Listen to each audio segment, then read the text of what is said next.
Hello and welcome to the Crossplay Podcast. I am Deado, I'm Evan.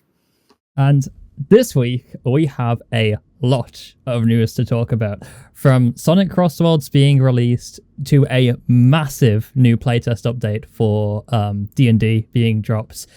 I'm excited to get into this week's news. We have so much to cover. Yeah, I am looking forward to this.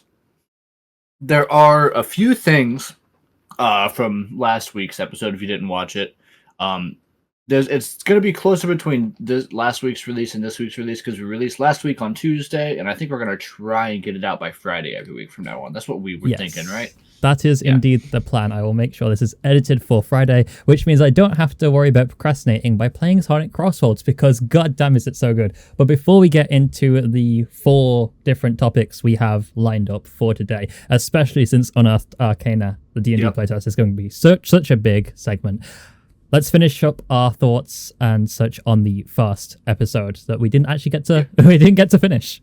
Yeah, there were a few thoughts that went unfinished. I went back and rewatched it throughout the day because I had a bit of time on my hands, so I went back through and rewatched it all and realized that I never finished my thought on mobile game controls from like the first 5 minutes of the episode.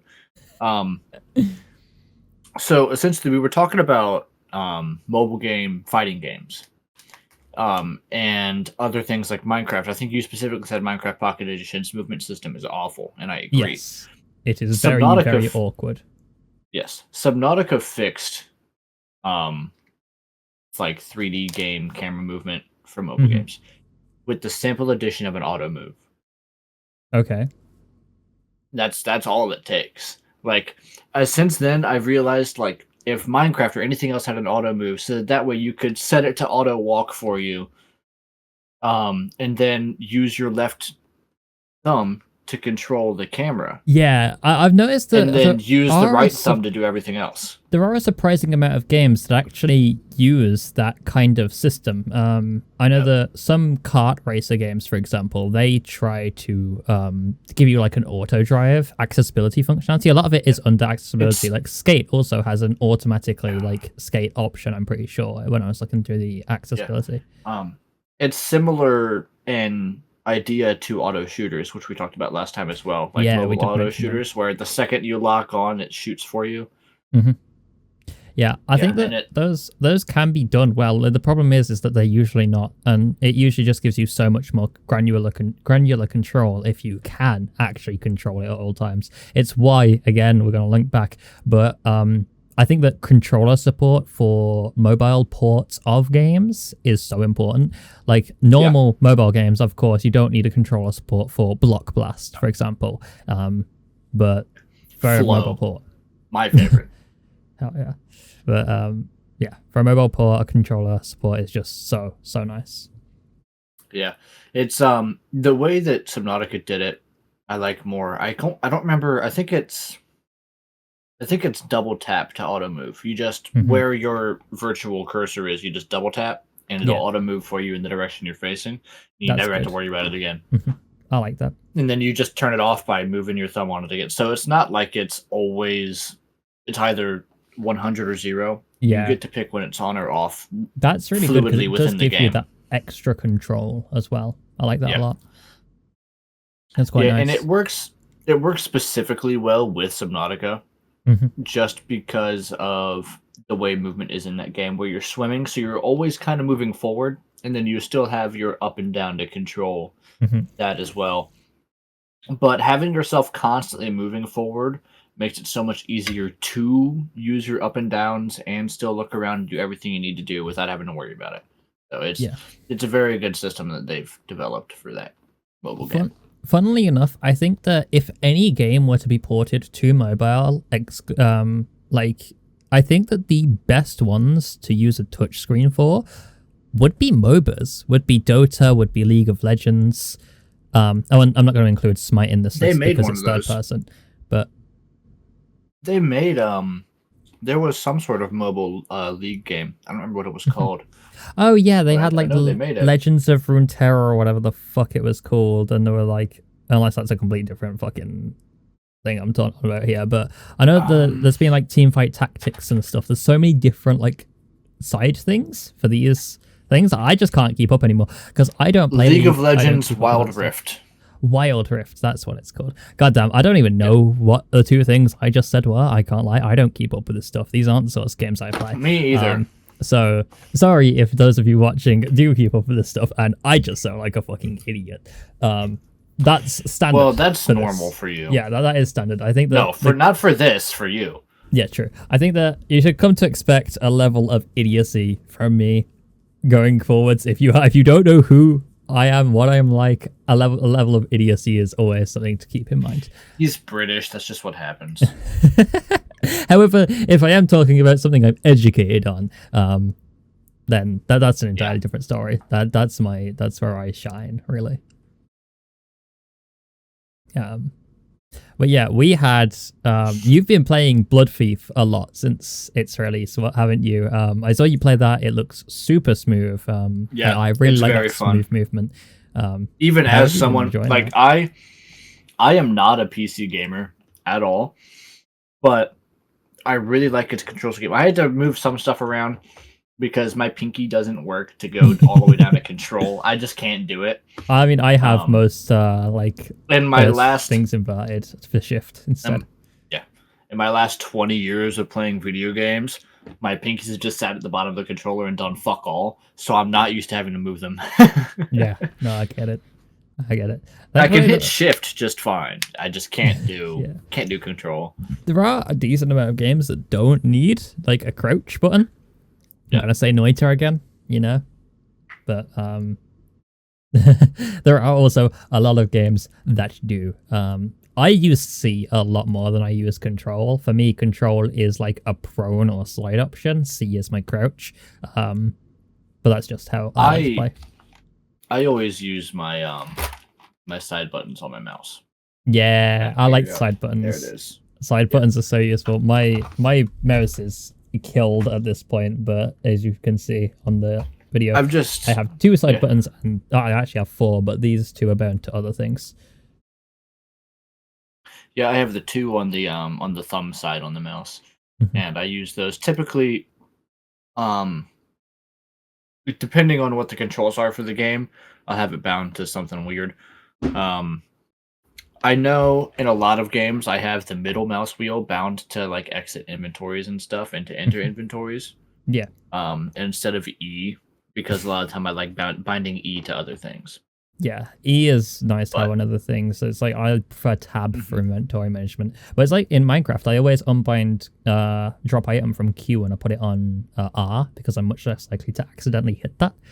I unbind that shit and put it on like something completely different. Like I am not risking dropping my diamond sword. No, thank you. No, absolutely not. Absolutely not. I think that controls are a massive issue in a lot of games. Trying to get not only good ones, but ones that are accessible as well. It's why I think that every game dev should add controller support, because even if your obviously if it calls for it, but even if if you don't think a lot of people will use it, the people who will, a large chunk of the accessibility space that can't play on keyboard and mouse because of disabilities, because of issues, whatever, you're locking them out of the game just because they can't use the control scheme you have. Blood Thief does have controller support, but for whatever reason, you can move forward and back, but not left and right. That's funny. And trying to rebind it didn't fix it. So, I mean, Blood Thief's controller support is just kind of broken right now. How big is Blood Thief as a game, though? I mean, it was on the front page as far as I'm aware. Then again, there have been a lot of interesting things on the front page. There's been a lot of NSFW games that are like brand new on the front page of Steam. It's so funny. Like literally the top banner being full of NSFW stuff is always hilarious. Let's see. Let's go see what what it's looking like right now in terms of activity. That was the wrong thing. God damn it. Blood Thief.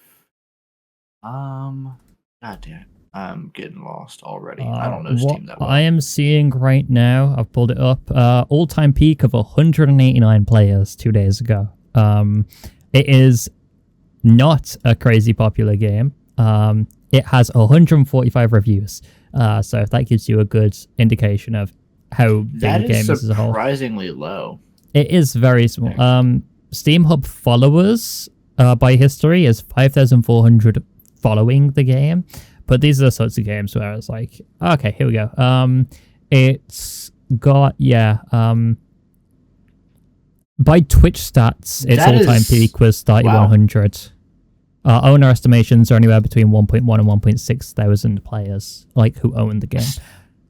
That's just surprising to me because Blargus has 100,000 subscribers, and that's like the only thing he posts is Blood Thief. Yeah. So go get mad, Blargus. None of your fucking subscribers bought your damn game. Yeah, I think that like a game like that, it makes sense, especially after it's just released. It's going to have some issues that won't caught in QA because this isn't a AAA title, is it? No, it's just him. It's a single dev. Yeah, I think there are a lot of issues with modern games, a lot of games that are still super buggy, games that release to an extreme buggy state, because that's just how the gaming industry is these days. A lot of games are really simple and they still manage to get fucked up every time. I still find Phasmophobia hilarious. I know it's an indie team, but the amount of bugs in that game is comical after 5 fucking years. It's hilarious. Yeah. I don't run across too many bugs. The most common bugs are like not being able to get certain events or stuff like that. Like stuff that's like, it's so rare that it feels like a bug. Like when you've got a highly active dots ghost and he just won't fucking do dots for 20 minutes. Yeah, it's just activity and that's it. It's I get it. I hate it when that happens. And then you finally get him to do dots and he throws a book at the same time and the camera records that instead of dots. Yep. My phone almost fell. Anyway. We described this last time. My camera setup for my webcam is my iPhone 13 sitting on top of my monitor, which is being screen captured by me through Discord, which is then being screen captured by Deado and put into OBS. I think I said that right. I think you did. It's a very jank setup. Meanwhile, I just have my camera going straight into OBS since I'm because I have 2 cameras sitting right over there. But they're PS5 and PS4 webcams, so they don't fucking work on PC. Because of course they don't. Fucking Sony, in their infinite wisdom, don't know how to make a camera be a camera. Did you want to talk about Nintendo patents before we start with our actual major topics for today? Let me look this up exactly what they patented. But anyway, in general, the state of Nintendo's patents has been absolutely absurd. From trying to patent riding on a summonable creature to the way you can summon creatures, right? But like the way that they've done it is so all-encompassing that any game that has ever used necromancy technically falls under this patent because it's such a broad scope of summoning creatures and getting them to fight for you. Yeah, they've been granted controversial new patents related to core game mechanics include one for summoning a character to fight automatically or autonomously move. Another for fluidly switching between different mounts like ground and flying vehicles. Like, these are things that we have had for the past 30 years. Like, you can't patent that. You're not the first person that fucking did it. No, exactly. I think that in general, patents can be extremely absurd. I have massive issues with patents in general. I think that they can be great when they're used right, but situations like this just ain't it, chief. This is abuse of the system, which is standard for Nintendo, though. They abuse the copyright system, they abuse the system. Essentially what that did is make any games where you have to tame a monster or a pet or summon anything. Like, I don't know what the fuck. Like, games like WoW where you summon mounts are just done. Yeah, exactly. And this has been the case for so long. There are Minecraft servers like this. There are full-fledged games that have existed, like I said, for the past 30 years, where you summon a creature and it fights for you. You summon a creature and it defends for you automatically. Like, that's just such a simple, fundamental concept to so many games. That's literally all that Wizard 101 is. Wizard 101 is dead now. Yeah, because if Nintendo want to go after them for it, they can, technically speaking, and it might even hold up in court, because you know what Nintendo's lawyers are like. But that is actively. That's not like you literally, your whole thing in that game is you get a card, you use it, and it summons a creature. That's the whole game. That's it. But nope, not allowed, because Nintendo owns that patent now, which is bullshit. Absolute bullshit. They are just fucking up the gaming industry. They are. It's standard for the amount Nintendo. Of greed. It's standard for Nintendo. It's crazy. Though, I guess I'm gonna get political. I'm kidding. Before he gets political, let's move on to better topics. So, Sonic Crossworlds releases officially today. It released 3 days earlier. If you're watching this, it released 2 days ago. On release, it released 2 days ago. Since this is going up on a Friday, it released on Wednesday. Holy shit, is it the best racing game I have ever played. I don't write reviews for games, by the way, like very often. This is the 6th review I've ever written for a game, and 2 of those reviews were for Doki Doki and Doki Doki Plus, just meme reviews. One of them that says, I'm starting to think I have a problem, and the other one is, why don't I have a girlfriend yet? These were written before I got a girlfriend, for reference. Just to clear that up. But, so, this is significant to me, and I am very biased. I love Sonic racing games. I used to play the shit out of Sonic and Sega All-Stars Racing on PlayStation 3. It was a brilliant game, and I have described Sonic Crossworlds as the best arcade racer, the best kart racer since that game came out on the PS3 in like 2012. It is absolutely incredible. And like, while games like Mario Kart 8 have usurped the title of like the best karting game in recent history, because, you know, they've been so much more in the public eye, Sonic Crossworlds has received so much better reception than Mario Kart World, for example. Mario Kart World had a lot of issues from as far as the people who actually play Mario Kart go. They did not like what happened with Mario Kart World. I can't tell you why. I'm not a Mario Kart player. But what I can tell you is that, in general, Crossworlds has received such good reception compared to Mario Kart World. And it's been really nice to see. And for good reason. It has Hatsune fucking Miku in it. Yep, pretty much. Yeah, I spent £80 on the game for the deluxe edition. It was worth every fucking penny. I don't even care. That game is brilliant. And again, that's Hatsune Miku in it. What's not to love? Yep. But yeah, as far as the DLC goes for Sonic Crossworlds, we're getting the Yakuza guy, Ichiban. In November, we're getting Persona Joker in November as well. And then in like 2026, we're getting Pac-Man, we're getting Steve and the crew from Minecraft, we're getting Teenage Mutant Ninja Turtle stuff, we're getting Avatar Last Airbender stuff. We are getting so many crossovers for this game. Meanwhile, Evan's just munching away. But yeah, honestly, the game is so fucking good. I was so mad when I played the network test, and it was actually amazing, because that like solidified me having to buy it. Worth it.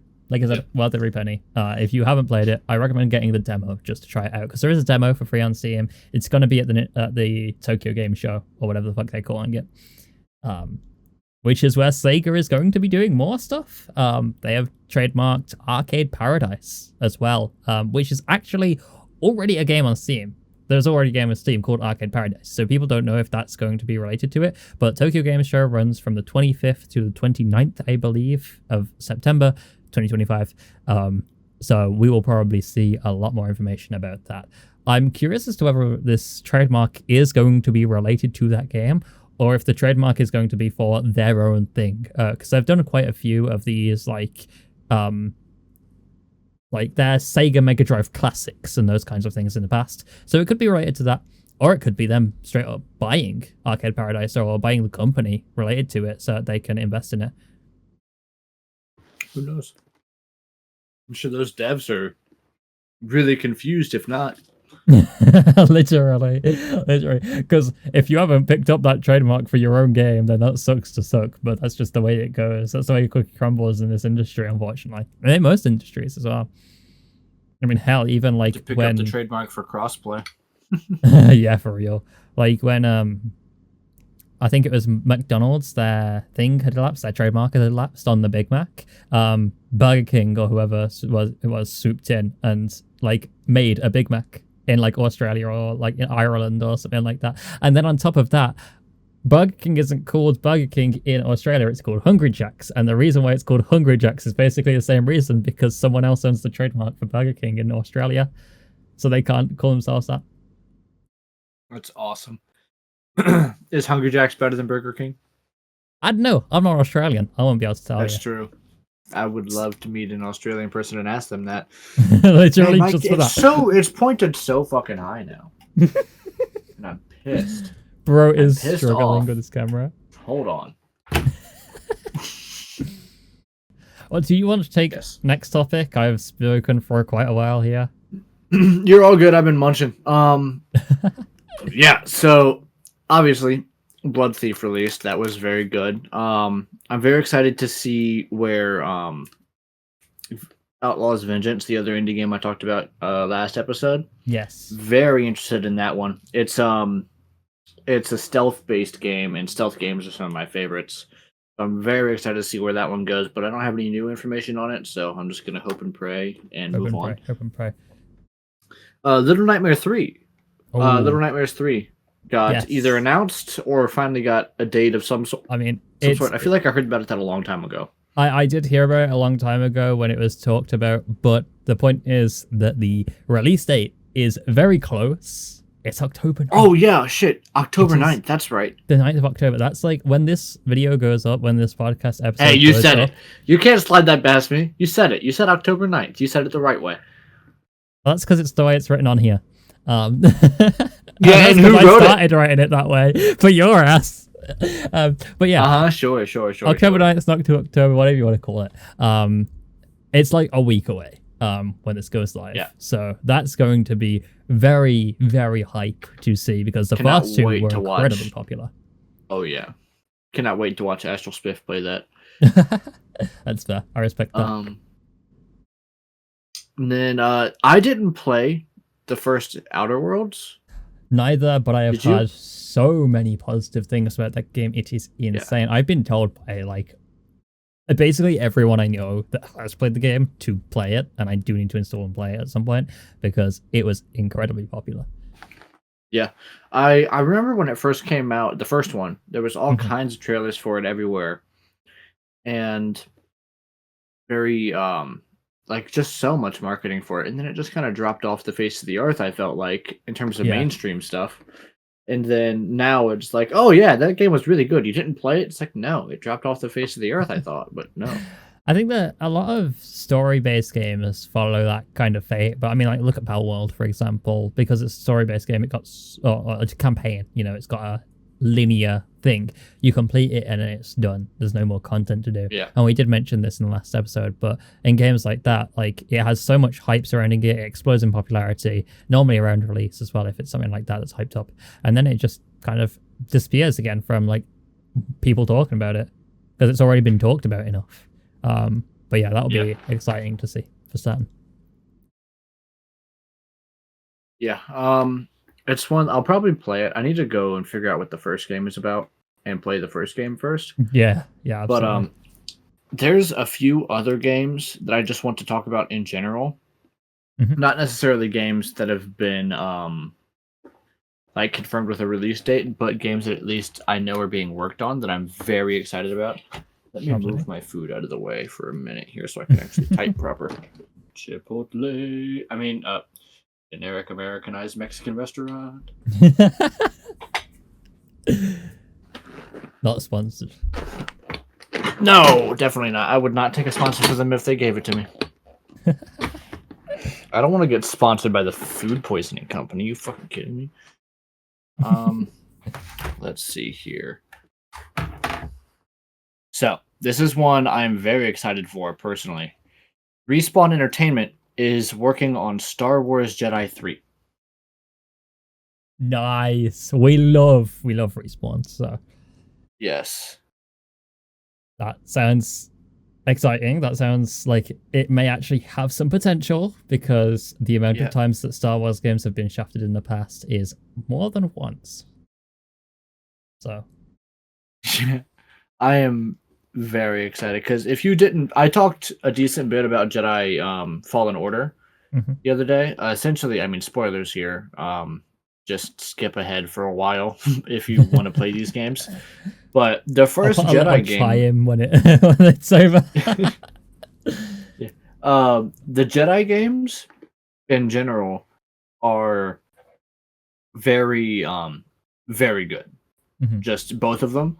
They're set in the best Star Wars timeline. I don't know if you know too much about Star Wars, Deado? I don't know a lot. I have watched them. I have watched bits and pieces of other media. I have played the Lego Star Wars games. That counts for anything. But no, that's about it. I don't know as much as a lot of people do.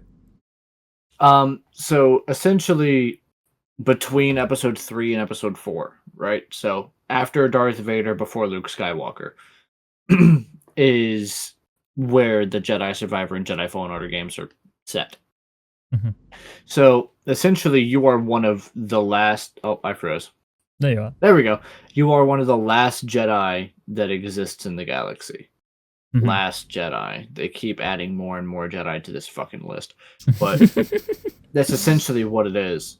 And Cal Kestis is what's called a gray Jedi, I believe. I think that's the term, gray Jedi, where he's not afraid to just murk people. It works. Like this like Jedi Fallen Order, one of the main enemies you fight throughout that whole game. You fight them all the way through, and they survive that game. The first mini boss of the second game is you cutting her head off. Nice. We love that. We love that. I love those kinds of like relations. Like has to be brought up, the introduction to Trevor Phillips in GTA 5. Oh yeah. Yeah. I always forget about that with Cowboy. Cowboy. And yeah, because I always forget, because I didn't play. I'm only 20 years old. I didn't play the other GTA games until afterwards. Yeah. And I still don't think I've played that one, because I can't even remember the fucker's name right now. Johnny? Yes, Johnny. Johnny. Yeah, I think that it's very important at the very least to play 4 and Vice City. Yeah, I think those are the main ones that everyone needs to play. Everyone's played a 5 at this point. It was like pretty much everybody's first GTA game, unless you are old enough to have played the others before GTA 5 released. Yeah. I've never beaten any of the other games. I've only beaten GTA 5 once, like the story mode. Fair enough. But I've gone back and played it like with buddies and stuff, like just screwing around one night. It's like, let's boot up the PS3, play Vice City or whatever the hell that was on. PS2 maybe. Yeah, that's fair. Thankfully, a lot of them are available on Steam. Like the Definitive Edition trilogy did kind of suck ass when it released, but they have been working on making it better. And on top of have they been updating it? I didn't know. Yeah, as far as I'm aware, over this is years old news at this point. But like it's also Steam Deck verified, which means, as far as I'm aware, which means if you have a Steam Deck, if you have an ROG Ally, a Legion Go, or any of those kinds of consoles like an IO Neo, you should be able to just get it on your Steam Deck or competing console and just give it a play, which is great for like a game to play in bed, because those sorts of games are actually absolutely they are. Brilliant. I did not know about that. Yeah. I think that most games are pretty well capable of being run on like that Ally and Steam Deck and stuff at this point, which is nice. Yeah. Other big things with video games, we talked about this a lot already in the other episode, but Skate 4 continues to blow up and become more and more popular day by day. It's gotten to the point where I am seeing 15 to 30 minute wait times just to be able to boot up the game. Just to log in. Because unfortunately, it's an always online game. Its all-time peak was 3 days ago at 134,901 players, which is that many people at one time is absolutely nuts. It's consistently hitting 100k every single day. It has like your general curve, but it's interesting because it goes up, it dips down a little bit, and then it goes up again, and then dips down, and that's the path that it's taken recently. But yeah, so it's every single day is reaching 100k players consistently between the hours of 9 o'clock and 9 p.m. and 2 in the morning for my time, British Standard Time. So that would be 8 o'clock and 1 in the morning for UTC, and you can do your conversions from there. Eastern is UTC -5, European time is UTC +2, I think, at the minute, because it's silver time. I don't know. Anyway, but it is doing exceptionally well. By most estimates, in fact, over 2 million players have played the game on Steam alone. And these are Steam charts, by the way, for reference. So this is going to be higher numbers for PlayStation, for Xbox, every other console it's available on. But yeah, Which is all of them. Which is all of them. It is doing pretty damn well. Except maybe Switch. I have no idea. But yeah, it is doing pretty damn well. The reviews are still mixed. But that is mostly because that's just from people complaining and not remembering how the other Skate games were. The people complaining that this game is too unrealistic blow my mind because they've never watched this XXX Skate 3 video. Literally. On top of that as well, I think that a lot of the Skate 3 players are complaining as well because it's a different game.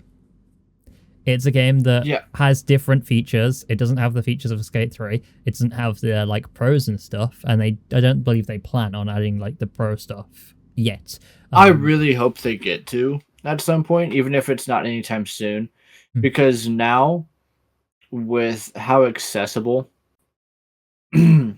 skate media is, because when Skate 1, 2, and 3 were coming out, it was big, but there wasn't a Tony Hawk podcast. There wasn't Mitchie Brusso, I think is his name. Skate IQ, the guy who runs that channel. Andy Anderson is unbelievably huge now. Do you know who Andy Anderson is? I think that everybody knows that name at this point, or has at least heard of it. Yeah, and he is big name now. He might be one of the most talented skaters of all time, period. Genuinely. I don't know. I've always been pretty big into the skate scene. I don't know if I've really talked about that much with you because it's one of the things that it's not something I talk about a lot. Yeah, you have mentioned it to me, but Andy Anderson is the only reason anybody knows anything about freestyle anymore. And freestyle skating is my favorite kind of skating. It's what I do in Skate 3 when I'm bored. Is I'll just do little freestyle lines, and it's not there's not a super big system in the game for freestyling, unfortunately. But you can do some stuff that is very freestyle-esque with going from manual to manual to manual to manual and having different spins and stuff like that. You can do manual power slides in this game. Oh, that's so nice. I love it. Where because a typical power slide, you just turn your board sideways and just slide it. But with the manual power slide, you're only doing it on 2 of the 4 wheels, which is something I don't think it was in the other games. It must be so incredibly difficult to do in real life as well. I feel like a lot of the things that are in... I know that this is the case with a lot of stuff. It's the case with drift games. It's the case with rally games. But in general, a lot of these things are so incredibly difficult to do, I feel, and require a lot of core as well. Being able to hold that balance, being able to hold your weight in a certain way. It's very difficult. I've never been a massive skater. It's something that I could have seen myself getting into and still could see myself getting into it at some point, but, it's never too late to start actually skating. I don't actually skate. I'm just a big poser. I love the community. But fair. I respect it. I think that communities are a major thing. They are either make or break a lot of how willing people are to get into a certain hobby, a certain community, a certain anything, whether it's a game, form of media, whatever. Apparently, as well, there have been talks about Elder Scrolls 6, which has been interesting. Everyone knows the Elder Scrolls name: Skyrim, Elder Scrolls Online, Elder Scrolls Oblivion. just came out, and that blew up the whole fucking world. Anything that those guys do always explodes in popularity, but especially when it comes to the Elder Scrolls series. That should be coming late 2027. It may be early 2028 at this point, Q1, Q2. We don't know yet. It's been mostly leaks, mostly rumors, but it has pretty much been confirmed that it is coming around 2027. It'll probably be revealed during Xbox's next summer press conference in 2026. I think it's absolutely insane. Apparently they're getting Hammerfell for the setting, with a potential setting of... It's 420. Potential second setting of High Rock. So, yeah, it looks like Bethesda are going to be doing a lot of stuff. They're going to be very, very busy. Apparently... Yes, they are. Looks like a former BioWare writer recently joined their team to work on it as well. BioWare is a massive name in gaming space. So that may be very interesting. I'm losing my mind. BioWare. What have they made? Because I know they exist. Oh, they're the Mass Effect guys, aren't they? So, BioWare EA have made Dragon Age. They have made Star Wars Old Republic. They have made Mass Effect. They have made a bunch of other things, published a bunch of other things. They have worked on so many products over the years. They worked on the Baldur's Gate games as well. At least the first two. BioWare games. Let's quickly look up a list here. A list of BioWare games. Let's start with the most recent ones. Dragon Age Veilguard, Mass Effect Legendary Edition, Anthem, which died as quickly as it started, Mass Effect Andromeda, Shadow Realms, Dragon Age Inquisition, Command & Conquer 2, or Generals 2, Warhammer Online, Wrath of Heroes, Mass Effect 3, Star Wars Old Republic, Dragon Age Legends, Dragon Age 2, Mass Effect 2, Dragon Age Origins, again, Mass Effect Galaxy, Sonic Chronicles, The Dark Brotherhood for the Nintendo DS in 2008. Oh shit, I forgot that they released a new Dragon Age in 2024. Yeah, that sounds about right. The first two Baldur's Gate games, which were incredible. I very much enjoyed playing, I believe, the second one on the PlayStation 2. I believe that's correct. Those games were very, very good. I couldn't tell you. I really enjoyed Baldur's Gate 3 for the little amount that I played it. I still need to get Baldur's Gate 3 on PC. I do not have it, but I know I will love it. And before we continue on with D&D things, because Baldur's Gate is literally just Dungeons & Dragons, let's quickly finish up our game news. Fortnite is apparently looking into doing a similar system to what Roblox has, where creators can create in-game assets like consumables and sell them for like V-Bucks or whatever. It's exactly the same as Roblox. They have in-game assets they can sell for Robux. And apparently the creators are going to get 100% of the value, because Epic is such a big company that they can afford that. But that's a really interesting proposition, because I do not expect a company as greedy as Epic. I do not expect a company as greedy as Epic Games, that has ruined so many games, has ruined so many companies, to come out here and be like, yeah, we'll just give you whatever, like 100% of the value of what you create. That is a wild proposition to me. Yeah, I doubt that's going to stay for long.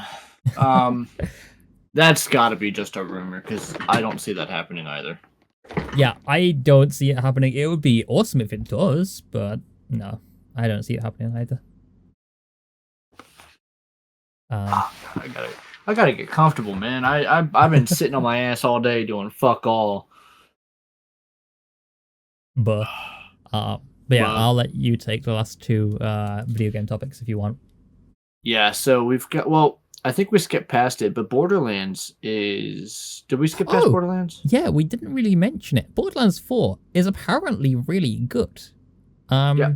I've seen a few clips. Looks really fun. Yeah, I've seen a few videos go up by content creators like Dark Vibrate You. I've seen some of the reviews and stuff that are actually analyzing the gameplay specifically and not just the performance issues and the technical aspects of the game. Apparently, again, it's like the older brother to the past 3 Borderlands games. Apparently, it's pretty damn good. It's pretty damn fun. It's your standard looter shooter, the same way Borderlands has always been. Don't expect anything other than a Borderlands game out of Borderlands 4, but apparently, if you want to pick it up, if you are willing to use DLSS, and like frame gen and upscaling and everything else to get the game into a playable state, it might be worth checking out if you're willing to. The only issue is, again, it's a premium game for premium players, is what they called it. So it's going to be very expensive. It's going to be AAA price. And it's going to be very, very intensive and taxing on any system. So if you don't have a modern system, I wouldn't recommend even trying it at this point, unfortunately, because that's the way that their company has decided to go. Yeah. Moving on from a little bit of depression like that, though, let's move into 2026. The spiritual successor to one of the most popular PlayStation exclusives of all time is coming out. And it's going to be exclusive to Switch too. Are you kidding me? The Duskbloods is a Switch 2 exclusive FromSoft game. There ain't no fucking way. Everybody, literally everybody, the only port that they want of a PlayStation exclusive, there is one game that always comes up this every single time, and it's Bloodborne. And then they go and make the next one a fucking exclusive on a different fucking platform. On, let's say, an objectively worse platform. Oh, like, as great as the Switch 2 is in comparison to other, like, cheaper handheld consoles, there's no way, because I didn't realize that when I put it on the list. Have you just looked it up and found out? Well, no, I figured it out the other day. Like, that's so fucking funny. I didn't even know that. Yeah, platform is Nintendo Switch 2. And correction, I did know about that because I remember it when it first came out, but I had forgotten about it because I went back and played Bloodborne a little bit. I was like, oh man, I'm so excited to get another Bloodborne-like game. I'll be able to sit down here.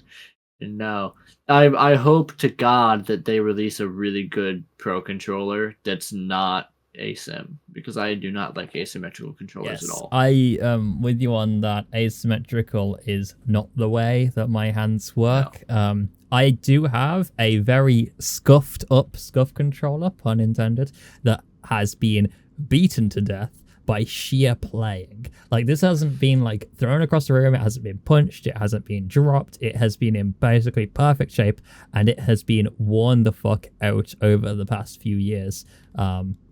Because honestly, it doesn't help that the quality of SCUF's decals isn't incredible, but yes, it does have paddles. Yep. That's this is the actual Sony branded Pro controller. Yes.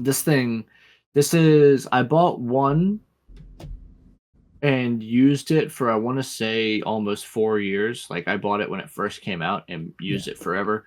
And then I bought this one. I got this last Christmas, I believe. My girlfriend got it for me. Yeah, last Christmas. And the other one still works great. I re-gifted it to my brother, and he uses it now. Fair enough. But these are actually surprisingly nice. It's got paddles on the back, but mine aren't paddles. They're like almost like buttons. Okay. And I actually like these a lot better than I do paddles because they're a lot more responsive feeling. Yeah. But if you want paddles, these just come right out. Oh, I like that. To be fair, it's a similar thing with the SCUF paddles. You have to use paddles, unfortunately, but if you just like lift them up and push them out, you can swap them out for a different style of paddle or whatever. Yeah. Which is pretty neat. I like it when they do that kind of stuff. And now I have to pop it back into place. Yeah.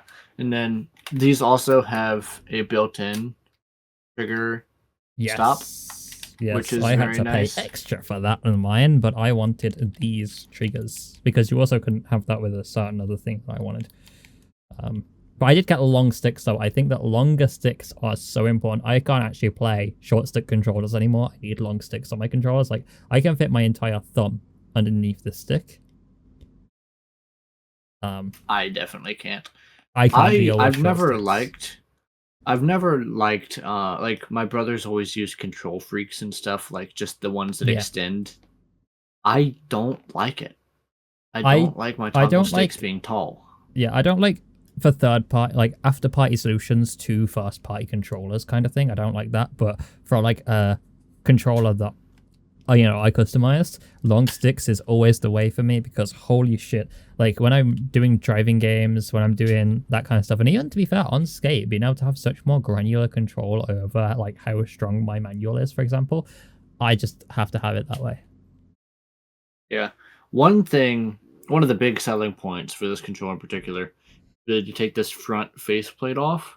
Yeah. And then you can actually pop out. Oh, that's toggle so sticks nice. Themselves. That's lovely. And switch them out. I wonder if the point of that was in part to be able to combat the issues of stick drift over the years. Yeah, so what you can do is you can actually take them fully out and clean them properly. That's nice. And then I haven't had stick drift issues since I bought these controllers. Yeah. I still don't have stick drift issues on my controller yet, touch wood. But hopefully they won't manifest anytime soon because that was a very expensive controller. And if they do, I will have to get a new one, which is not going to be cheap, and it will also probably have to be a DualSense controller, which isn't going to be a complaint from me, but still. When I got that controller, the PS5 and stuff had just come out, and like I think that DualSense controllers were like an option on stuff like Scuff, but they were like brand new at the time and extremely expensive and didn't have the customization or any of the features I wanted. Yeah, see, I I feel like I'm one of the few people. I prefer the I have just Dragon Ball open on the side. Dragon Ball Fighter Z. It's just the one I opened. But so if you see like colors switching, it's probably because I just to pass time did a combo. But but I actually prefer the DualSense over the DualShocks, personally. I wouldn't be able to say much. I haven't played with the DualSense controller properly yet. There was definitely a learning curve. PS5. Because the PS4 DualShock style controllers, the buttons have like a circular plateau they're kind of rested on. They do. They have an actual kind of... Yeah, you can see it there. Yeah, there's like a little plateau that they're rested on. But that's carved off, right, in the DualSense. Yeah, the DualSense is completely curved. There's no... Yeah, nothing like that. That's interesting. And I probably would have to get used took to a while. It took a long while to get used to not being able to like rest my finger on the side of like that edge of the plateau. Yeah, no, absolutely. Especially for fighting games.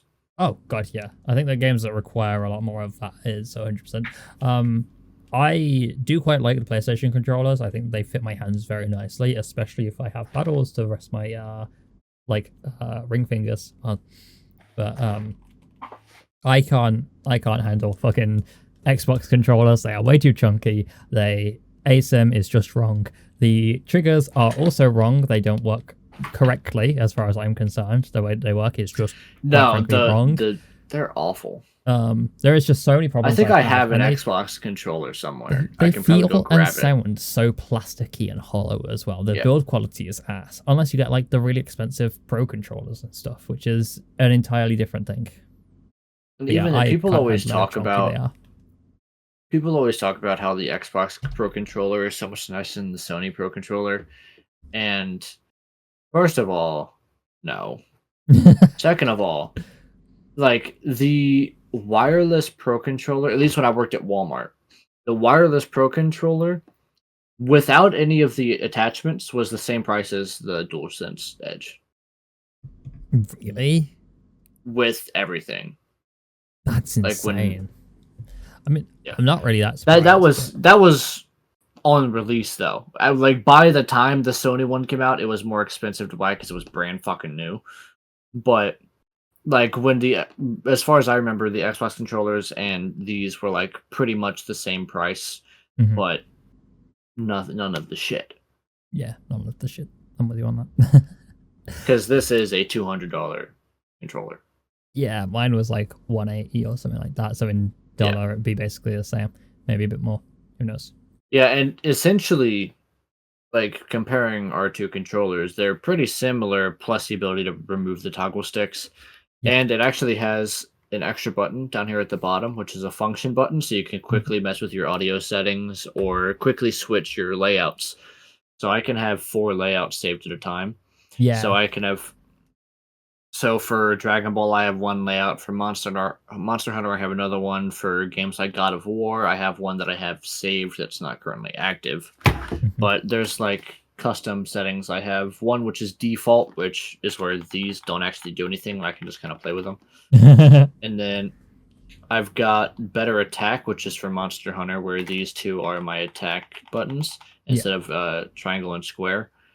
And then I've got better L3 R3, which is just this is left stick and right stick, click in and click out. So I like that a lot. Yep. And then I've got one that I just have labeled as varied, which I change all the time. Yeah. Unfortunately for the Scuff controller I have, that isn't the case. You basically, there is a tiny little Scuff logo on the back of the controller. You put a magnet on it. It comes with a Scuff magnet, but you put a magnet on it, and then you holds down whatever button you want to correlate, and then press the bumper, and it works. And then it's bound to that. Oh, I froze again. Okay, there it goes. Back.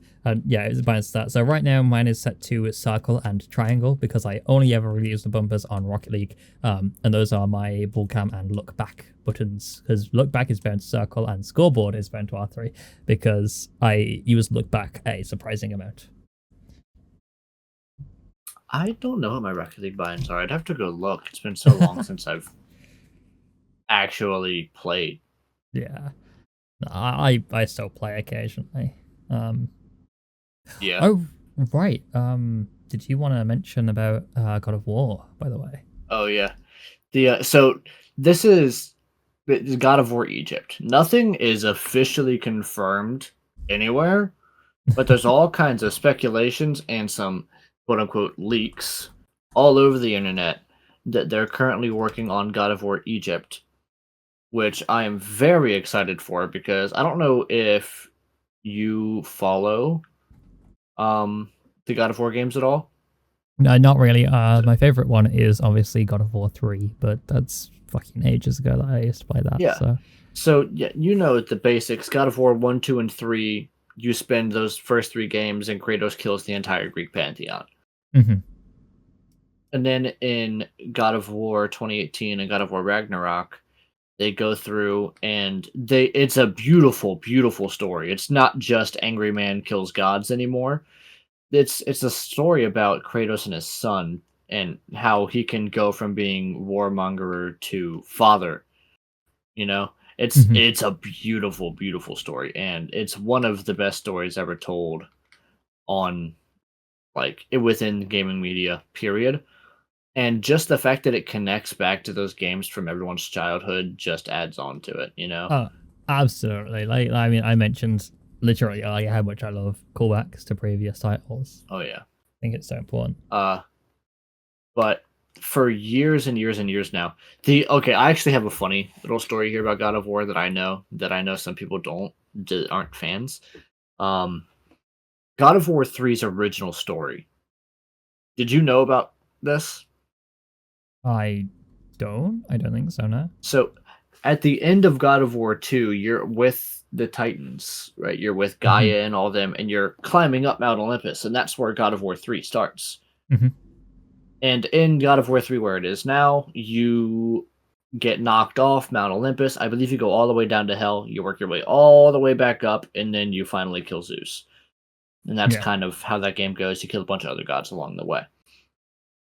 Originally, the story for God of War 3 was that at the start, you kill the rest of the Pantheon within like the first half of the game. Mm-hmm. And then the rest of that game is other pantheons, the Norse, the Japanese gods, the Egyptian gods, all coming in trying to take the Olympic throne. I love that, though. I love that. It gets better. So after you've finished defending Greece from all of these other pantheons and you've officially declared yourself the one and only god of war, you become one of the three wise men that leads Jesus in Christianity and start Christianity. That's comical. Which That's did hilarious. not get approved because I don't think that Christians would appreciate Kratos being one of the three wise men. That's so funny to me. Whatever the hell they're called. That. I love that so much. It looks like, I'm doing a little bit of research in the background here, it looks like there is a solid chance that this new God of War Egypt game, by the way, there's two being worked on simultaneously, a Metroidvania and a non-Metroidvania. Apparently it's supposed to launch in 2027 as a launch title on the PS6. Is that this close? Already? When did you get a PlayStation 5, Evan? I got my PS5... Wait, no, hold on. Wait, are you about to make me feel old? I am. We talked about this a little bit. I literally in the last episode set up my back hat when you mentioned. Yeah, so I got mine in 2021. Or no, 2021. Yeah, it was around the time I got my PC. My first So one. It's already been 3 years, almost. Almost to the day, probably. We're probably getting pretty close to, like, to the day. Are you sure it's 3, Evan? We're in 2025. 2021. Oh, shit. Oh. But yes, so the PlayStation 5... PlayStation 5, I believe, released... Okay, but that's not that old, though. I believe the PlayStation 5 released in 2020, and the average life cycle of a console is about 7 years. Approximately. The PlayStation 3 released in like 2012, 2013. No. What? Sorry. It felt like such a fucking bigger gap. No, PlayStation 4 released in like 2013-ish. PlayStation 3 released in like 2005-ish or something like that. I don't fucking remember the actual. No, I looked it up. PlayStation 2 was 2000. PlayStation 3 was 2006. PlayStation 4 was 2013. I was basically spot on with all of those, yes. Yeah. Yeah, it's been a while. And the average life cycle, like I said, is 6 or 7 years. So when... literally not even 2 years now. We are looking at the end of 2025 now. It's about a year and a half, probably, until we start actually hearing actual information about the PlayStation 6 and the next Xbox generation. But I mean, we're looking at the next life cycle of hardware as well. I mentioned in the last episode, AMD are ramping up to create their new CPUs, which means new hardware life cycle for PCs as well, which is going to be interesting. I feel like we're going to get some more super series of like the current gen of graphics cards, but we might, because like a lot of those are already out, we might actually already fucking see the 60 series being talked about, which is going to be interesting. I always love the tech events, so like CES and them when they happen. Out of curiosity, because last episode we talked about the PS3 and how I have a PS3 Slim. The PS3 Slim you were thinking of, because we thought this was the chunky boy at first. Yeah, the PS3 Slim you're thinking of is the PS3 Super Slim. Yeah, I had the which was we the just called one it the Sim line, but I had the Super Slim. It had the slide, to where that was the reveal. That was the open disc tray. Yeah, that was the one that slid to the side. You put the disc in the top and slid it back over. Chunky boy had that.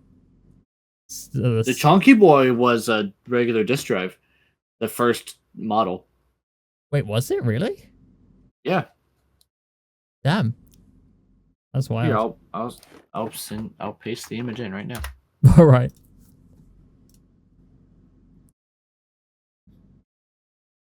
No. Did I actually really have a standard slimline? I could have swore I had a super slim. Damn. I must have been mistaken. Yeah, because that's chunky boy, slim, super slim. Right yeah, there. I'm seeing that. Damn, that's wild. I think it might have been something about the PS2 I was thinking about with the disc drives then, with their slimline and stuff. But yeah, I was definitely mistaken. I will happily say that. By the way, yesterday, I believe, what's the date today? It's the 25th today, correct? That's so funny. One of the 24th. Top things, yeah, one of the top things you get when you look up PS3 Slim is how to open PS3 Slim. That's funny. Right, so today is Wednesday, the 24th. The video goes up, the podcast episode goes up on the 26th, Friday. The State of Play has been released from PlayStation today, September 24th. Oh shit, what's the State of Play? Hold on. Like the PlayStation event State of Play. I know.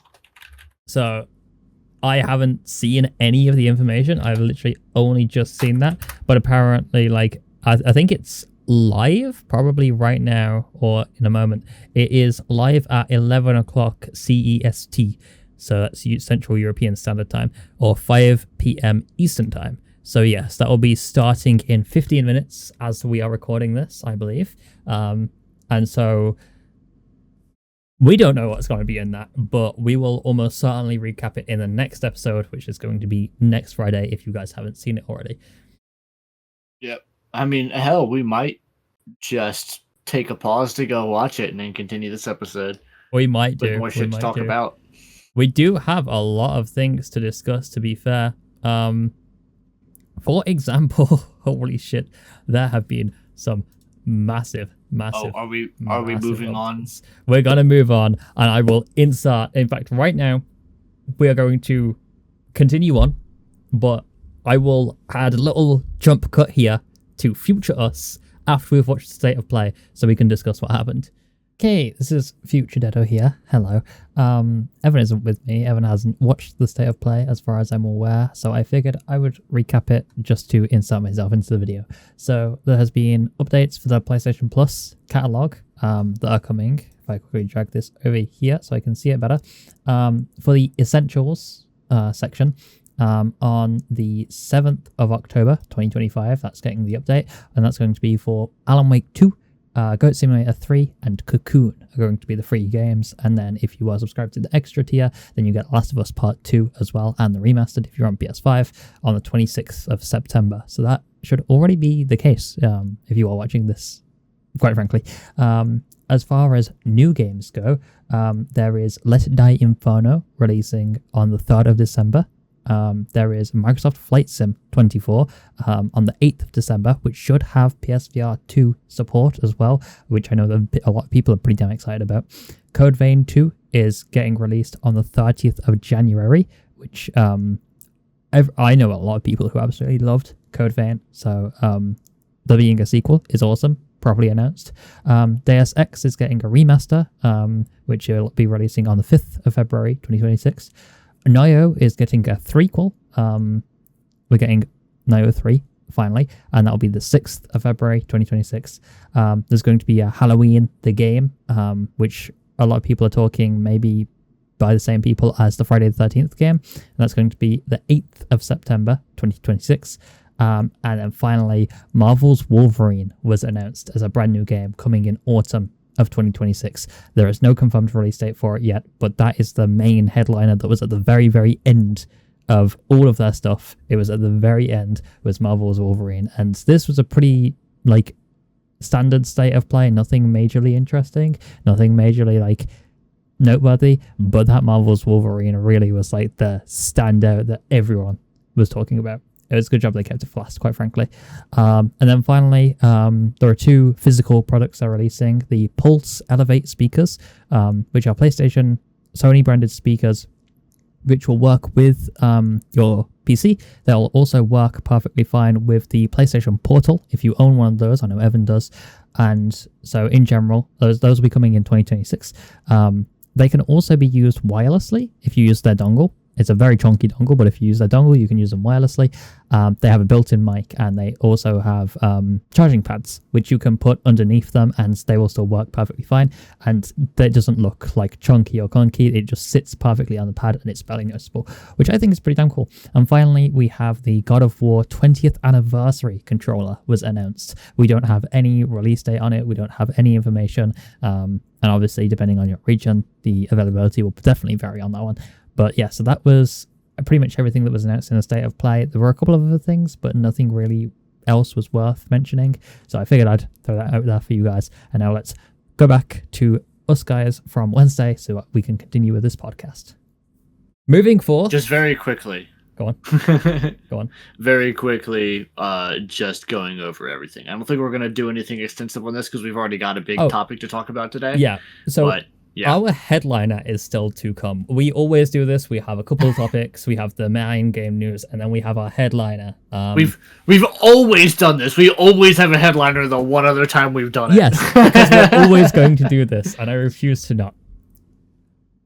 Holy shit. We have such a big fucking news drop.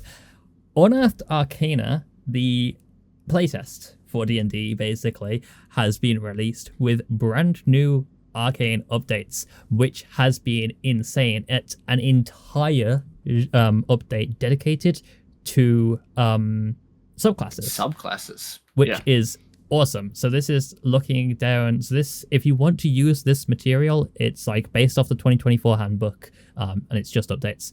So going over them, we have the Arcane Archer, which is a fighter subclass, who deploys magical effects through enchanted ammunition. That surprised me off the bat. Yeah, I was expecting Ranger for that because it makes more sense. Yeah. Because they do use archery. That's the Ranger's trope, right? But yes, I'll read off. Let me full screen this doc really quick. Yeah. I'll read off the description here. It says they are an arcane archer who study a unique elven method of archery that weaves magic into attacks to produce supernatural effects. That, I think, is a really interesting take. We already have a ranger in my party who, I can imbue. I'm a warlock. I can imbue their arrows and stuff with magic. They have a bow that I can enchant as a warlock, and spend my spell spots, spend my energy on enchanting their stuff because my DM is very open to that kind of vibe.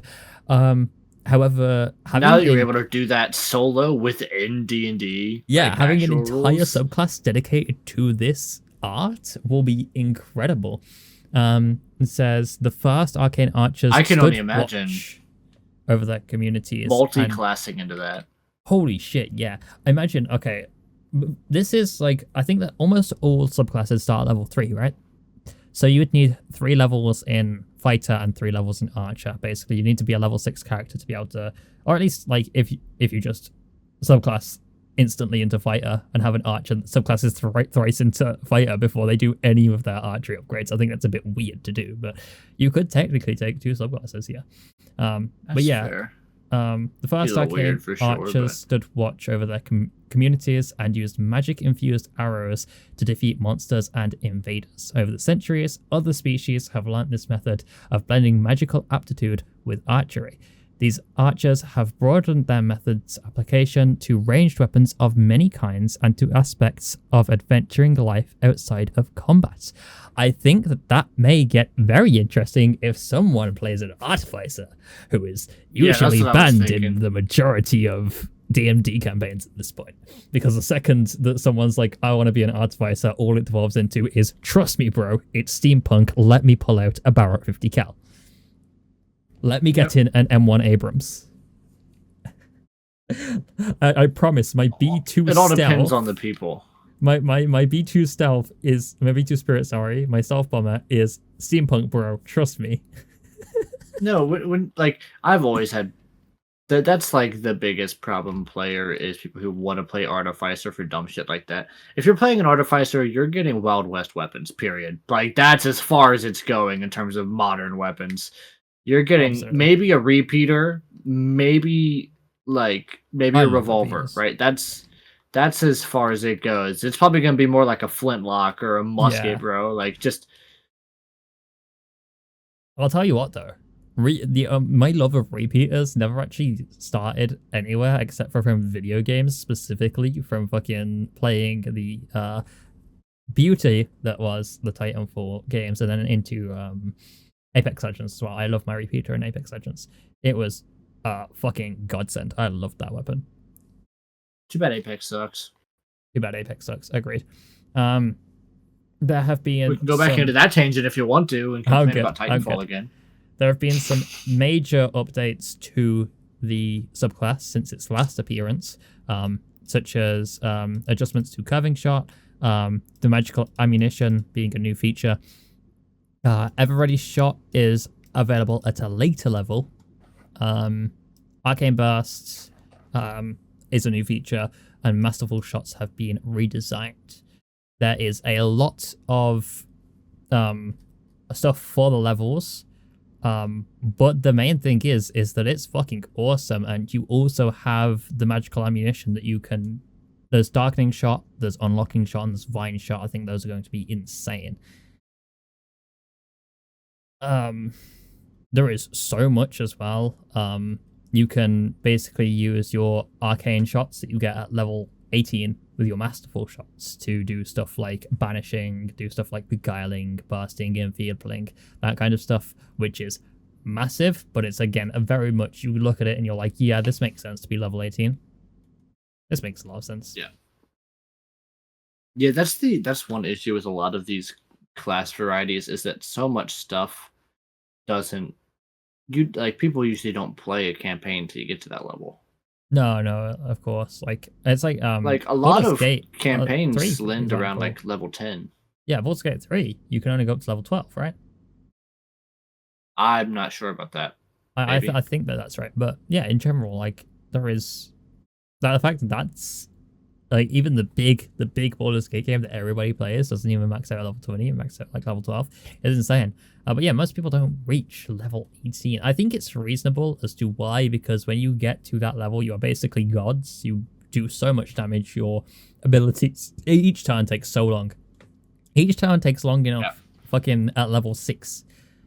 So, especially when you have like wizards and warlocks in the party that are just rolling like 50 hit dice. Yeah, I'm trying to get this. Get the fucking.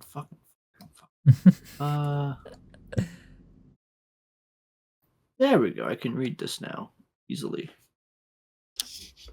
All right. Congratulations. You can continue on. I was reading up on the next subclass, which is one that I want to take over for. Well, yeah. I mean, I've basically finished up with Arcane Archer, since I'm not going to get into all of the different level updates. So yeah, if you would like to take the next, feel free to.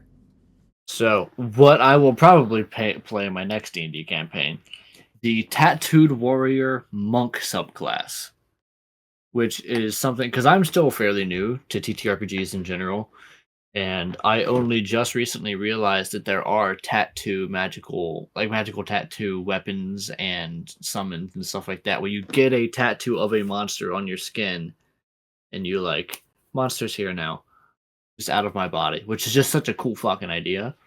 I can only imagine, just in my brain, multi-classing, or trying to multi-class between a tattooed warrior monk and a shadow monk. Would be so fun. A ninja with summonable you would be basically the fucking dude from JJK. Oh my god. With his demon dogs. With demon dogs.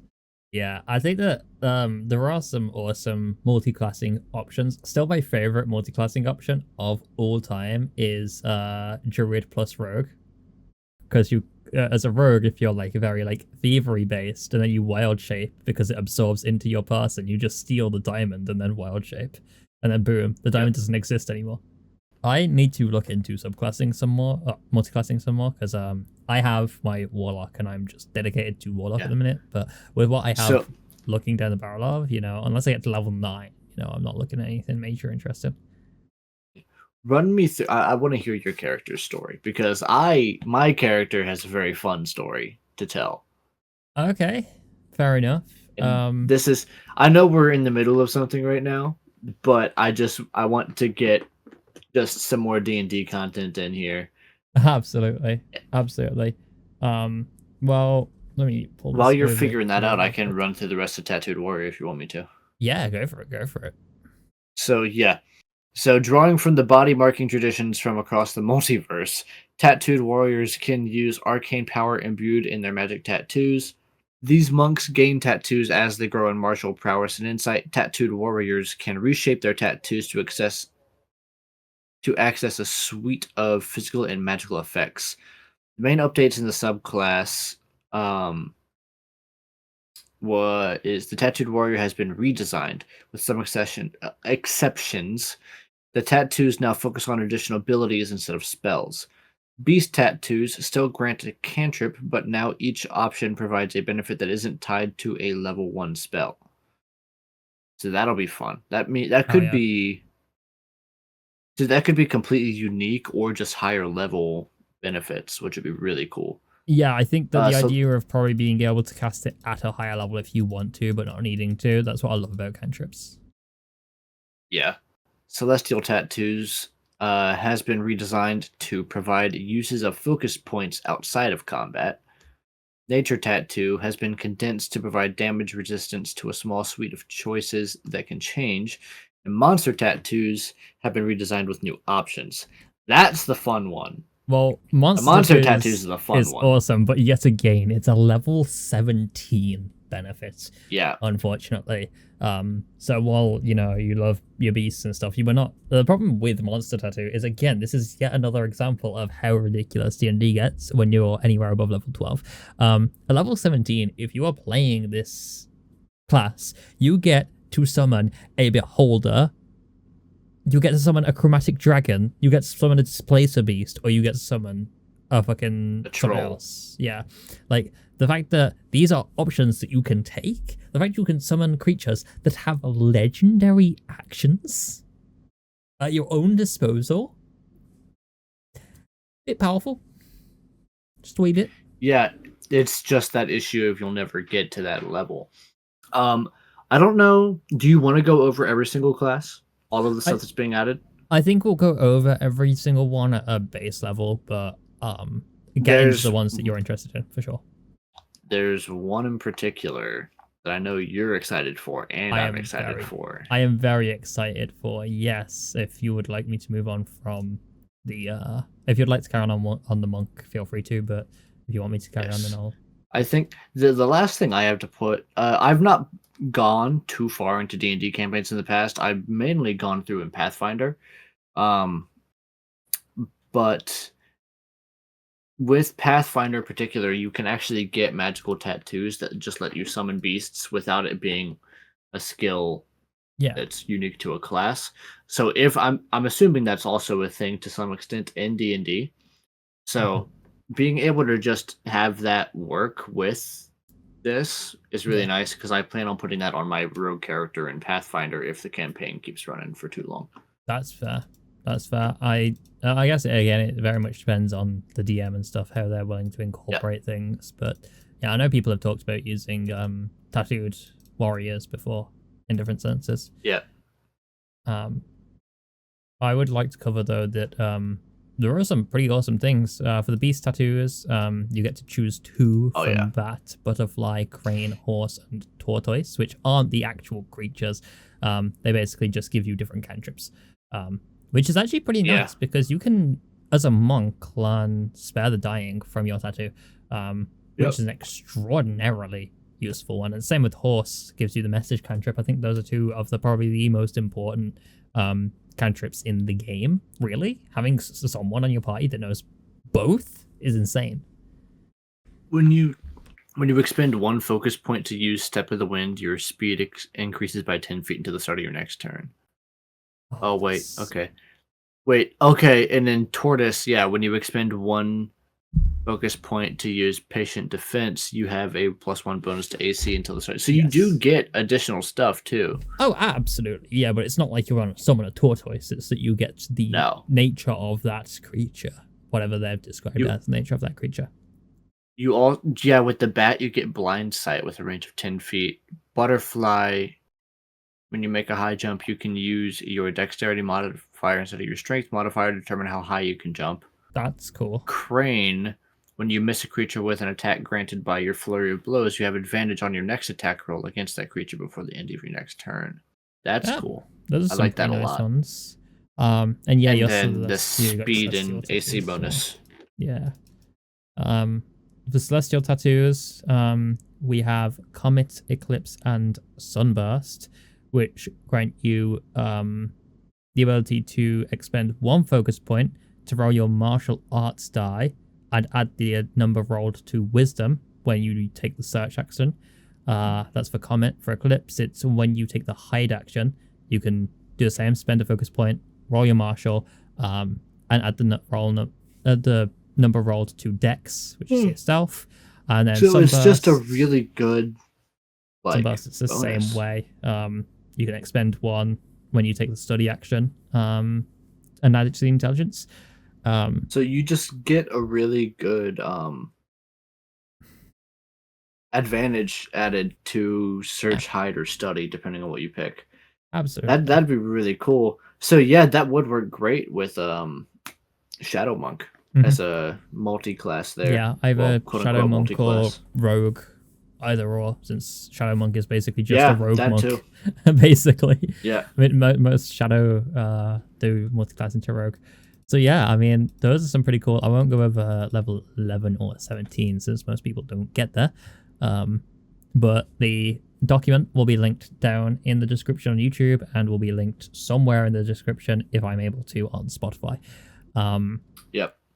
I'm going to skip past Conjurer and Enchanter. We will get back to those, but we're going to get to my favorite that I have been dying to play. I figured you were going to do that. I'm actually going to, when I lose my current character, whether we finish our quest or whether my character dies, I'm going Necromancy next and nobody can stop me. Necromancer is a wizard subclass who commands the powers of death and undeath. The description states, you explore the cosmic forces of life, death, and undeath. As a necromancer, you will learn to manipulate the energy that animates all creatures. As you progress, you will learn to use magic to drain the life force from a creature and transform its vital energy into magical power. Many see necromancers as menacing or villainous, though not all necromancers are evil. Nevertheless, the manipulation of life and death is considered taboo in many societies. I think that necromancy is always awesome in everything that has ever existed. That's my personal opinion. I think it's incredible. Agreed. Yeah. I think necromancy is just such a cool kind of magic to have. And as for the updates to the last appearance in Unearthed Arcana, the spellbook, the necromancy spellbook, now lets you use the Find Familiar spell to summon a skeleton or zombie, and Grim Harvest now restores hit points to an undead creature of your choice. That is an incredible update. That's awesome. As a warlock, I actually have Find Familiar. I took that spell. I think I took it through one of my other feats. You know how you can choose from a different spell list, like from a sorcerer spell list or whatever. I did that and took Find Familiar. I have a black cat called Oatmeal as my familiar. Who on his first outing I cast Chill Touch through and killed someone with. So okay, excellent. I thought you were going to say you killed the cat. I'd be very upset. No, thankfully the best part about familiars is, they are celestials, they are fae, whatever. So at the end of the day, they can't exactly die. You just resummon them. But on top of that, we also have Undead Thralls update. It's been redesigned to use the Animate Dead spell and provide additional bonuses. Harvest Undead, which was formerly Undead Secrets, has been redesigned to restore hit points to you when you destroy an undead creature you control, which is amazing. So you can summon undead or control undead or whatever, and then basically banish them and eat their hit points. And Death's Master now allows you to create bursts of necrotic energy when an undead is reduced to 0 hit points. So that is awesome. I absolutely, again, I'm just going to say it again, I fucking love necromancy. So I'm so happy to see a proper subclass in the works for this. And again, my next character is almost definitely going to be Necromancer. So when it comes to your level 3, when you do actually subclass, your spellbook grants you additional powers, and you gain resistance to necrotic damage. You gain Grim Harvest. So when you cast a necromancy spell using a spell slot, you can choose an undead creature you can see within 60 feet of yourself to regain a number of hit points equal to the level of spell slot expended plus your wizard level. So if one is close to death, and you cast any necromancy spell that takes a spell slot, then, you get to restore some HP to your creature, which is awesome. And then again, you've got Undead Familiar. I mentioned that. You can use Find Familiar for Skeleton or Zombie. And then on top of that, you also have your other stuff. So at level 3, you can choose 2 wizard spells from the Necromancy School, each of which must be no higher than level 2, and add them to your spellbook for free. Whenever you gain access to a new level of spell slots in this class, you can add 1 wizard spell from the Necromancy School to your spellbook again for free. The chosen spell must be of a level for which you have spell slots. That is incredible. So you can just, again, it's the same with most magic users, like wizards, warlocks, sorcerers. They get so many spell access. The amount of spells I have for my character takes up multiple pages in my book. Because I have Chill Touch, I have, Spare the Dying, I have Thaumaturgy, I have Poison, I have Eldritch Blast, I have so many things, which is just the standard for magic users at this point. Level 6 Grave Power. Level 6 Grave Power. Overwhelming Necrosis is such a cool ability to get. It's such a beautiful name as well. And for that, damage from your wizard spells and wizard features ignore resistance to necrotic. That basically means that nobody's resistant to you anymore. Literally, because your overwhelming amount of spells are going to be necro damage. That's an insane choice. And then when it comes to Grave Resilience, when you use Arcane Recovery, your exhaustion level, if any, decreases by 1, which is very nice, because the amount of times that you will get exhausted in a campaign is not very often, but when it happens, it's going to be significant. Yeah, and I mean, to be fair, when it comes to D&D, if you're getting exhausted enough to be wanting to take that, because is this you gain both. You gain both. Okay, never mind. I was gonna say if that was my bad. If that was something you had to pick, then you might be playing a little wrong. I think that the thing is with exhaustion, I think that most people don't really see exhaustion until it comes up in story. It comes up in the campaign for some reason of the DM's choice, which makes sense. That's the way it should be. You should not be trekking across the desert with no food or water or anything else for days on end, weeks on end, every single session. But yeah, with Grave Power level 6, you discovered more necrotic insights and inscribed them into your spellbook, which grants you those 2 while you hold your book. At level 6, you also gain Undead Thralls, which means you always have Animate Dead prepared and can cast it once expanding a spell slot. That is insane. Having level 6 just be... That is insane. You are general, just raise the dead necromancy is incredible. Whenever you start casting the spell, you can modify it so that the spell's effective level is increased by 1. Nice.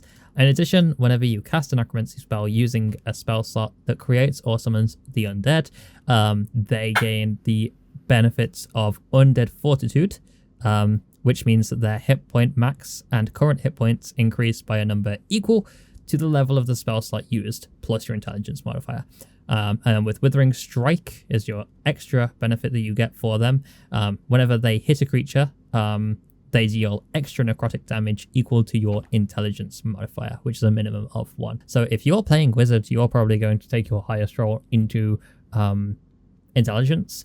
So if you roll a good amount of intelligence, and especially if you get extra buffs throughout leveling your character, odds are you will be able to deal an extra like free 6 or 7 or even 8 or 9 damage to treat every single fucking kit, which is insane depending on how you do your setup. I won't cover level 10 and up because those are always towards the end of campaigns, and you can look into those for yourself. There are so many different subclasses though, like it takes so long to actually discuss them because holy shit, they are awesome. Yeah, and it's like, and full honesty, like if you just want to read them, go read them. Yes, please do. Like we said, if you're watching on YouTube, we mention here. Yeah, I don't know. There's a bunch of different ways to get in, because I know for me a long time getting into D&D was the hard part. Just literally do it with anyone now. Yeah. Like there are online communities you can do it with, for fuck's sake. Exactly.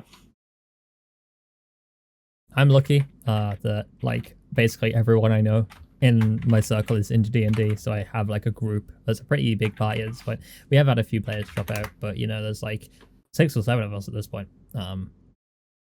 So, you know, there's me, there's the rogue, there's the paladin, there's the ranger, there's our bard, there's our other magic user. So I don't think I'm missing anyone. Be unfortunate if I am. Sorry if I am. Yeah, right now my our D&D, or we're playing Pathfinder, but our group right now is my rogue, our artificer, and our fighter. Yeah. And then we have a ranger and a cleric that play from time to time. But we don't have a full-time cleric, which kind of makes it hard, but that's fine. Yeah, unfortunately our cleric did have to drop since the sessions we're doing doesn't line up with their schedule, which is very unfortunate. Yeah. We have lost a barbarian as well in the process, and we lost someone else. But I don't remember what they were playing. They were just horny as fuck all the time. Their character was anyway. Standard D&D shenanigans. Yep. But yeah. I mean, I kind of just. Do you want to go over the last few here? Yeah, I can touch on them. We have because I'm not too interested in the last few here, but we'll touch on them real quick for sure. I'll touch up all over him. Damn. We have Conjurer, a wizard subclass, which is second on the list underneath Tattooed Warrior, which lets you step across space and call creatures from thin air, which is yet more summon shenanigans. Hey man, they can't do that anymore. Nintendo got it bad. Literally. They harness the power of magic that moves creatures instantly through space and summons creatures to fight on their behalf. Oh look, they're fighting on their behalf. So that's violation of Nintendo's patent, don't you know? Too bad that's only video games and not TTRPGs. Hold that L. Hold the L. Which is, I quite like summon. Uncomfortable. I'm gonna stand up. I'm so uncomfortable. All right. I quite like summon based like classes and stuff, so that may be interesting to look into. You can literally teleport for free as a bonus action as that class, which is very cool. You get a lot of other benefits as well. Again, more wizard spells from the conjuration school and that kind of stuff. There is the Enchanter, another wizard subclass, for entrancing and beguiling others. So you have magic clouds. Your magic clouds or captivates minds. Some enchanters use their abilities to encourage peace and soften cruelty, while others use their mind-altering magic for selfish ends. Many enchanters fall somewhere in between. So that is going to be very interesting for a deception, intimidation, persuasion-based class where you get a lot of buffs for that kind of stuff based off of your choice, which is pretty damn cool. You also have quite a few really nice upgrades across each level. For example, level 3 Hypnotic Presence. Your charming words and enchanting gaze can enthrall another creature. As a magic action, choose one creature that you can see within 10 feet of yourself. If the target can see or hear you, it must make a wisdom saving throw against your spell save DC or have the charmed condition for 1 minute or until your concentration ends, which is insane, basically having charmed for free. Beautiful. There is the Transmuter, a wizard subclass, which is for transformation of energy and matter. So that's much more in the like alchemy transmutation side of things. You also get a magic stone, which is a tiny object, and you can use it as your spellcasting focus. A little rock. A creature with the stone in its possession gains proficiency in Constitution saving throws, and either dark vision, speed, or resistance to a choice. Which is actually pretty damn cool. You also get Wondrous Alteration, which is always having Alter Self prepared. And while in Alter Self, you can gain either or all. You gain an additional benefit. So either Aquatic Adaptation, Change Appearance, which is advantage on Charisma, or Natural Weapons.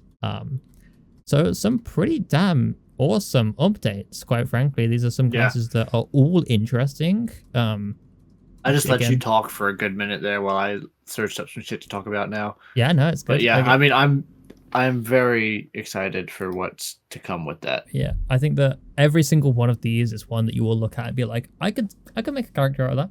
I think that's interesting. Yep. And genuinely, if you are interested in any of these, have a proper look through the document, see what's up, see what's changed. And yeah, if you aren't already part of a DnD campaign, look for one to look. There's plenty of resources online. I mean, like, there's communities all over the place in Reddit, on Discord, in YouTube comments, for fuck's sake, where people have met each other to play D&D and other TTRPGs through. So I'll highly recommend it. Before we move on to future topics, I'm going to go pee. If you want to plug us, go right ahead. I am going to go get water instead, so this whole bit's just going to be skipped. I guess I'll plug us very quickly, though.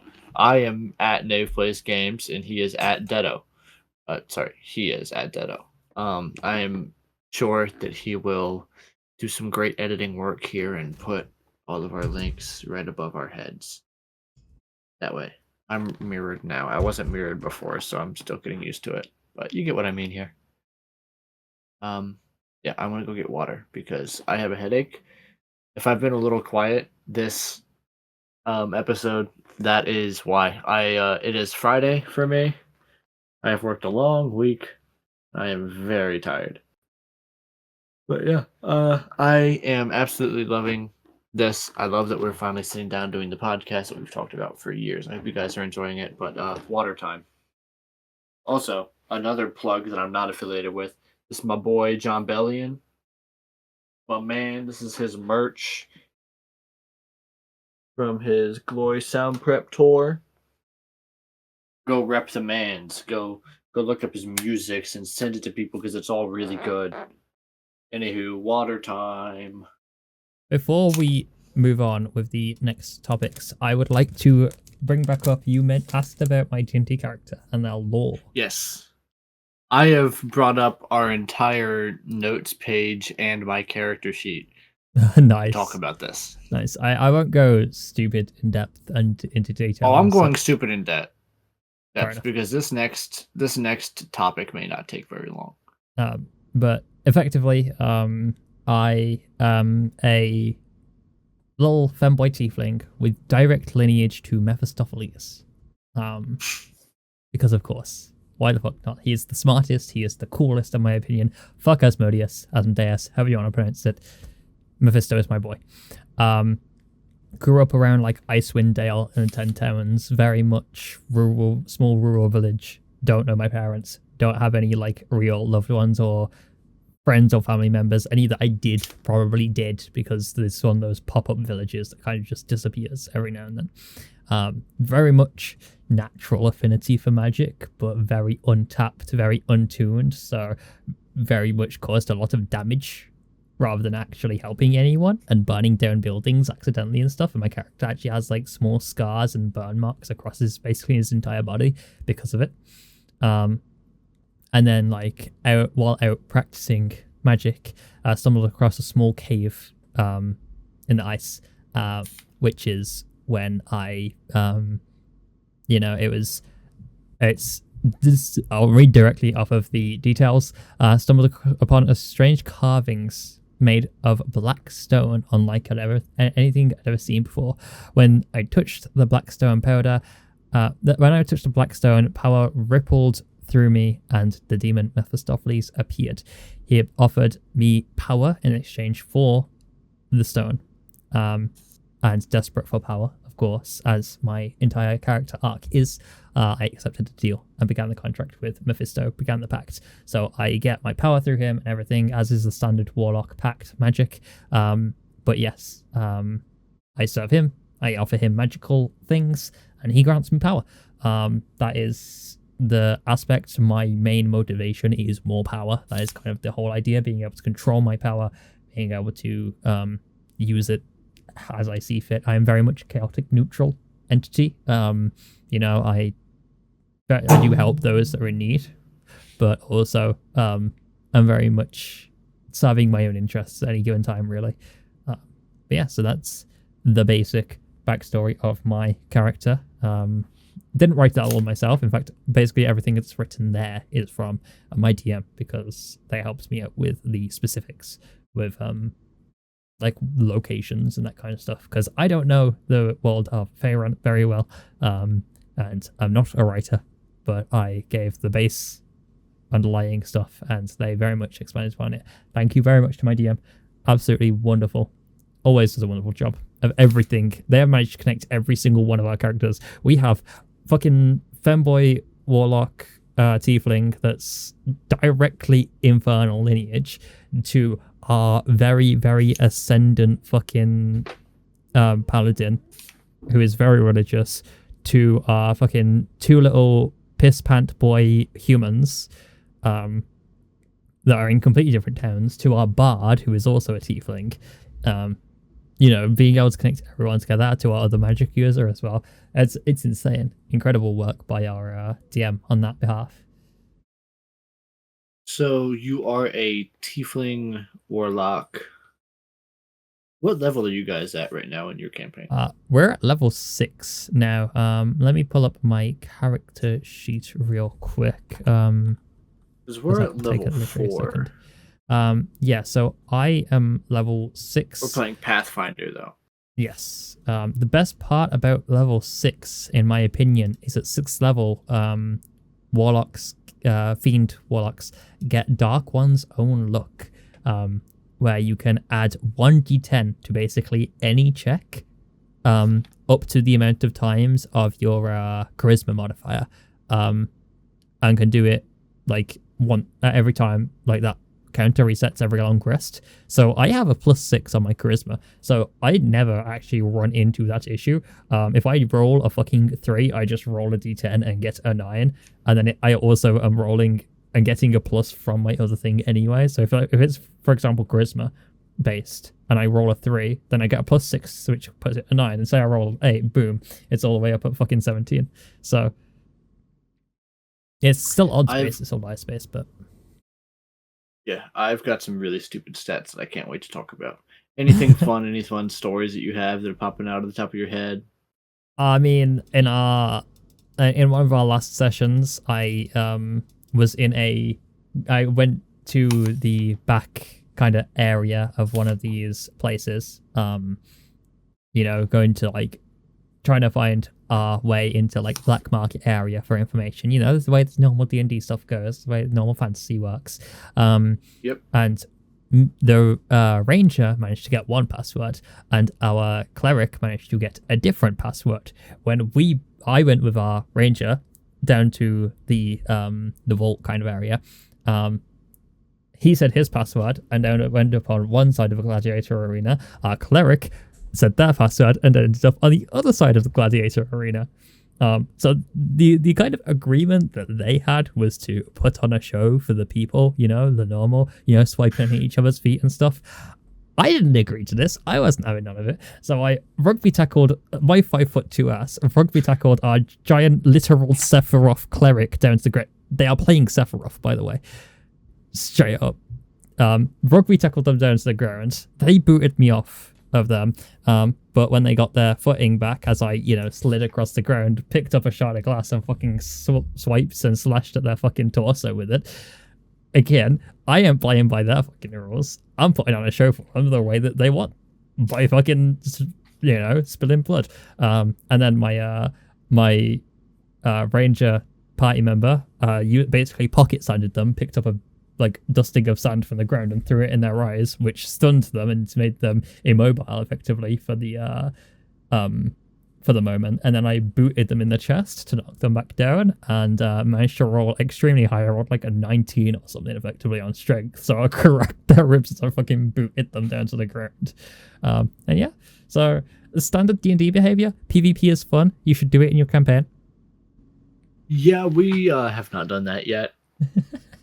It's all been PvE, but I love PvE. Anyhow, I do love PvE, but throwing in a sprinkling of necessary PvP is always fun. And seeing how your players navigate it as well, having that kind of situation where the idea is that you're just supposed to put on a show for people, and then you have my last fucking stabbing people. Going nuts. Nuts. Alright, well, my character... What is your character's name? You didn't say. Anathema. And every single time... I'm a male, but femboy. But every single time... Makes sense. Every single time that I've used a disguise, every single time I've had to use an alternative name, it's always started with Anna, every time. And it's so funny to me. I love it. We had magical rings that we used, and so I've been using different characters from different media. All purple, by the way, as well. Every single one has been purple to for different disguises. How what? Grimace. Fuck off. I mean cute anime girls. Then again, Grimace is a cute anime girl, but that's besides the point. I was gonna say. But yeah, so I've been using lots of cute anime girls. And yeah, like I said, every single time Grimace the name starts with Anna, and I've got a list somewhere on my phone of different names that start with Anna, so I can just go through all of them. Because it's really funny to me. And my fight was like, someone's gotta catch on eventually if you keep doing this. Yeah, it was funny. Oh, that's great. Did you just mute? Is that what happened? Oh, you got super quiet, you muted. That was crazy. Anyway, my character is a human rogue named Crane Nimbel. Fucking humans, goddamn. Well, see, this is my first time playing Pathfinder. Fair. Properly. So I was like, I'll play it safe, human rogue. Can never go wrong with a human rogue, right? This character has evolved from... Because what I thought would happen, right, is I'd play a session or two, I'd probably end up having this guy get killed, and then I'd make something real to fit into the world that I wanted to do. That happens so often, but it's always the silly, goofy characters that last longest. Almost always. Yeah. But see, I wasn't even trying to make him silly, goofy, or anything. He was boring. He was basic. My thing, I just came up with, because I made him in 20 minutes. Mm-hmm. Hold on, I'm frozen. I'm gonna wait for it to stop. There it goes. I made him in 20 minutes, before my first session that I joined started. I made it at that table because I got signed in to Wanderer's Guide and got all that stuff working. That I made this character in 20 minutes. That's funny. Love that. But I was like, all right, he's a human rogue with a gambling background. He went around the islands our D&D, or our world is set on a bunch of islands. It's basically kind of like Pokemon, where you go from island to island, kind of region to region. Yeah. And you have to just go dungeon after dungeon after dungeon after dungeon until you get to the end. I honestly don't even know what our goal really is. I think we're just kind of playing to play until we're done playing. But that's fair. Essentially at this point, we've just hit level 4 not too long ago. Our next session should be the last session in the current dungeon. We have a really good note taker. Our fighter takes notes the whole time, and he has written out everything that happens. It's always nice when you actually have a note taker in your party. I have one. I'm not the note taker.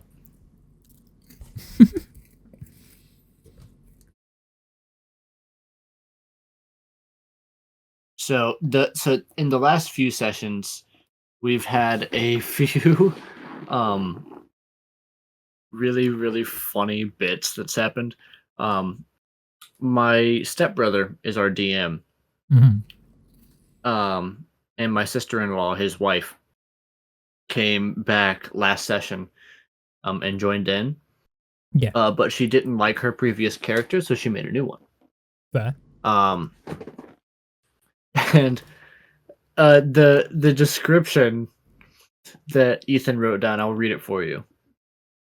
Basically, we are picking up the start of this session and having to add her character into our situation somehow. So we just at the end of the last session finished a big fight against a bunch of myconids or mycolids. I don't remember what they are in Pathfinder, but mushroom people. And we just finished kicking. Well, we got our asses kicked, really, but we somehow, by the skin of our teeth, managed to win. And we finally defeat them all, and we're hanging out, doing our thing, and all of a sudden, her character comes out of the bushes. And the description that is written down is: a small creature comes out of the darkness, wielding an old bone as some sort of bludgeoning weapon. It is clearly insane. It tells us its name is Bingus, apparently. We came for the Bingus! No. First name Bingus, last name apparently. It tells us its name is Bingus, apparently. We came for the night, or we stayed for the night, and in the morning moved toward the exit with Bingus' guidance. We jumped down a well and arrived in a new chamber with thick water and a horrible smell. The ceiling is dripping some sort of sludge. We are attacked by a slime monster. So essentially, she goes, I don't like my character. Brady, make me a new character. I want it to be a goblin cleric. And so Brady just goes to work and he starts making this character and he writes it all out. And he hands the phone back to her and goes, all right, here, introduce your character. Your name is Bingus. And she goes, Bingus. I don't want to be Bingus. And he says, too late. You made me make your character. Your character is Bingus. That's what you are now. And she goes, all right, fine. My name is Bingus, apparently. And our other buddy goes, your name is Bingus, apparently? And then from then on, that was her name. And that's just what it was. I love it. One of the best, just last-minute character creations ever. But before this, our previous dungeon is one of the most fun dungeons I've played in a TTRPG or just, multiplayer game in general with buddies. But essentially, we walked into the dungeon, and we kind of, teleport, and we feel like a jolt, and all of a sudden, we're in the middle of an open desert with a small town nearby. There are five buildings on each side, so 2, 4, 6, 8, 10, and then a main building up top. Yeah. So it's me, which is Crane, our artificer, who is Biggs, and Hortus, our fighter. So Biggs and Hortus went into the first building on the left, and I went to the first building on the right. And we get teleported back to the middle, anyways. So we go all through the same one. And we go into the Rustbite Bank. And all of a sudden, we're teleported back to the front of the town again, but now there's a bank heist going on. And we have to solve this bank heist and do that. So it was just so funny. And when we finish it, this guy comes up to us and he goes, my name's Old Grit. And he like talks to us for a minute, and he offers us these one to choose from one of 3 boons. I'm frozen again. So we pick our boon, and we go on, and we keep fighting, and keep fighting, and keep fighting, and we pass through these. As we finish the Rustbite Bank at the first level, then it unlocks the next level of buildings. So now we can go up into those buildings. Once we defeat one of those buildings, we go up to the next level, and the next level, and then... So as we keep going along, we unlock more and more. And what happens is we get through quite a few, and we go to the Chalk Hills jail. All of a sudden, we are in a room, just us 3 and one enemy. He starts juggling 5 revolvers. Just juggling them. And the entire time he fires trick shots at people where it's bouncing off walls, bouncing off of people, bouncing into each other and all that stuff. He kills me, kills Biggs, and he kills Hortus. And we die. Yeah. In one encounter. But then we respawn at the front of the town with all of our boons and full health. Yeah, oh yeah. And we run it again. And it's a roguelite D&D. That is so sick, that is. Which was so fun. It's such a by the time we were over, I'll read you off my boons because I have them written down in my notes. Right, I have this section labeled as my boons parentheses dearly departed. So I have can roll 1d20 per room, but if I roll lower than the original, I take 1d6 psychic damage. And then I have 2, which is once per loop. When you crit, you get another action. Oh. I've got once per loop, reroll a failed skill check. I've got one that is just +1 to saving throws. I've got one that is +2 to attack after moving 10 plus feet. I've got one which is 1d6 health per encounter. It doesn't cost an action. I've got 2 of once per loop, I can fully nullify an attack to 0 damage. Holy shit. Which once per loop is once per life. Yeah. And then I've got another one that's just +1 damage to everything. And then I've got one that's every time I move 10 feet, enemies shoot me as concealed. And then first time I take damage in a room, your next attack has 1d6 fire damage. I got that one twice, so that's 2d6 fire damage. Holy shit. At the start of each encounter, you can flip a coin, +1 AC for heads, and +1 to attack rolls if it's tails. Oh, wow. That's nice. Yeah. Once per loop, you can repeat an action on the next round as a free action, which is really good. That basically means that you get an extra attack every round. So you attack your first round. You are so strong. Yeah. And once per room, you get +2 AC after taking damage for the first time. Once per loop, I can move 10 feet and become concealed on a free action. On a free reaction. So essentially, a guy tries to attack me, I can react 10 feet away and I become concealed, which is really good. Meanwhile, my reaction is fucking standard warlock shenanigans. Yeah. And then I have +2 damage to attack rolls if there's no one immediately near you outside of the enemy.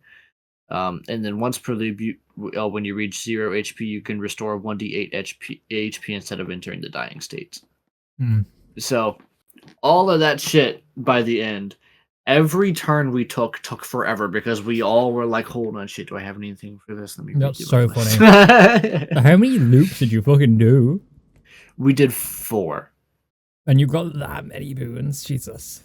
Yeah, because every time we went through, we went and we did the rooms again. We did every room again. And we got the ability, after our second loop, to be able to flip a coin to see if we either just fully pass it without having to repeat it, or if we have to go into it again with a debuff. That's actually really fucking cool. I bet this could be really interesting to be made into like a full campaign. Not only a full campaign, but just like for a full session thing. Like when you reach like the big bad, if he's like kind of magic person. I mean, this does that this kind of was shenanigans. This was like 6 sessions. Fair enough. I'm not surprised. But yeah, like that kind of thing where like, for example, each loop, your character gains 1 level of exhaustion if you roll lower than a 15, for example. So that way it pushes you. Because that way if you do 6 loops and you roll under 15 every time, that 6 levels of exhaustion is death. So I think that could be a awesome thing. Or if you wanted to speed it up, make it a bit easier, but then have it like 2 levels of exhaustion or whatever. And if you roll lower than a certain amount, then you only get 1 level of exhaustion, that kind of thing. I think that could be implemented really, really well.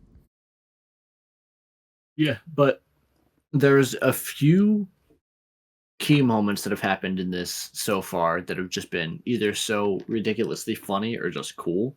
Mm-hmm. One of them, right? So essentially, when we walked into this area, with this Old West dungeon, mm-hmm. we run across a biker gang. They actually have like fully motorized motorcycles, but they only work in this area of the world because they're magical. Right? All of that.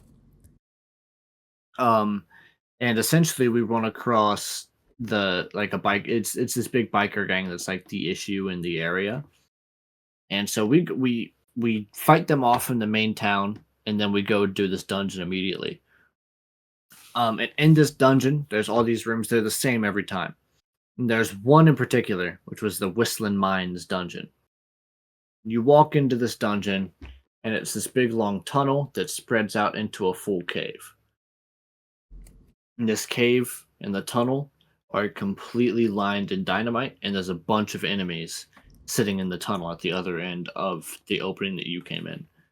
Yeah. And Biggs, our artificer, first of all, Hortus, our fighter, had one of the boons at this point that was he will always go first on initiative as long as he attacks in every single turn. Mm-hmm. If he doesn't attack in every single turn, he takes 1d6 psychic damage.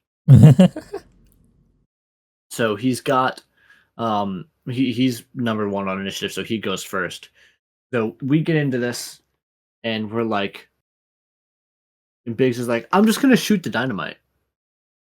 And Hortus is like, well, I'm going first. I'm gonna grab Crane. I'm gonna go as far away as I can without leaving the room. I'm gonna put my shield up to block us in case this does work. The AC to hit was a 26. He hit it. How the fuck did you hit a 26? What? He just had some crazy modifiers with some of his stuff with it. Or no, not a 24. I'm sorry, it was a 24. It's still massive. A little less crazy. But he successfully hit this AC. And it just fucking worked. I mean, he tried to make it as good as he could, like to where we actually had to do the fight. But we just kind of like kept running from them, and eventually they all burned to death. And he was like, God damn it, you guys broke my room. It was really funny. It was even funnier when we came back and did it 2 more times. God damn it, you broke my room again. We played the room once and did that on the first try. We came back a second time and flipped the coin for it, and we cleared it without having to go in. And then the next 2 times we failed the coin flip, so we actually had to go do the room, but both times he hit the 24 AC. That's so funny. That's hilarious. What were his buffs? Like how much, what did he roll? Well, it had to do with all the other shit we had going on with the boons as well. Yeah. If he had tried to do it without the boons, it wouldn't have been anything. I don't have his boons written down anywhere because he kept them on a notepad physically. Do you remember what his rolls were or what they were around though? I mean, I don't think he rolled under a 19 on those rolls in particular, but it's so funny because every other time that he rolled, I think in total throughout that damage on every run, all 4 runs, doing all of the rooms 4 times, he probably did a combined 40 damage. Jesus Christ. Meanwhile, I'm out here making pacts with people and doing fucking night 96 damage in a one strike. Yep. Yeah, his main damage dice for the majority of our campaign so far has been a D4. Damn. One D4. One D4. And he consistently rolls ones. For reference, Fireball is 68 and Chromatic Orb is 8d6. Yep. That's hilarious. Which is crazy. But other funny things, once we finally cleared that roguelike dungeon, you can cut as much of this as you want to, by the way. You're not going to hurt my feelings, because I've been talking for a long ass time. I'm probably going to keep most of it. This is a podcast. The purpose is to talk. Yeah. I know. You can cut that part. Nah, I'm leaving it in. Fuck you. Fuck you. But essentially, once we finally beat this dungeon, we went back out. We were like, we didn't really do much in the town, so we backtracked to go finish up some stuff and do some extra shit in the town. And we come across the biker gang again. Mm-hmm. But at the end of the dungeon, we all got some unique items, except for Hortus, because Hortus already had a unique item from the last dungeon that was still really good. I got 2 items, and Biggs got 2 items. Yeah. Biggs got a Spectral Revolver, which is a free use item, doesn't take up any actions, but you can only use it once per long rest. Yeah. Which he basically summons literally a Spectral Revolver out of thin air, and he can shoot it, I think, 2 times. And then he got the revolver from the dude who was doing trick shots on us when we beat him finally. He got that revolver as well. Hell yeah. And then I got the Boots of Dustwalk, which increased my speed from 20 to 35. And I got the Hat of the Extractor, which is a Michael Jackson vibes hat, right? Beautiful white hat with black trim that when I have it on, if I hit someone and do damage, I get 1 gold for every damage I do to that enemy. If they hit me and I take damage, I lose 1 gold for every damage they do to me. Damn. So they gave it to me because my whole character shtick is that he's a gambler, right? Mm-hmm. Which is really fun. Oh yeah. And the first time I got to use it, we didn't even do combat. It just happened in dialogue because I rolled so well. Yeah. And this is where my really stupid skill points come in. So I have the lowest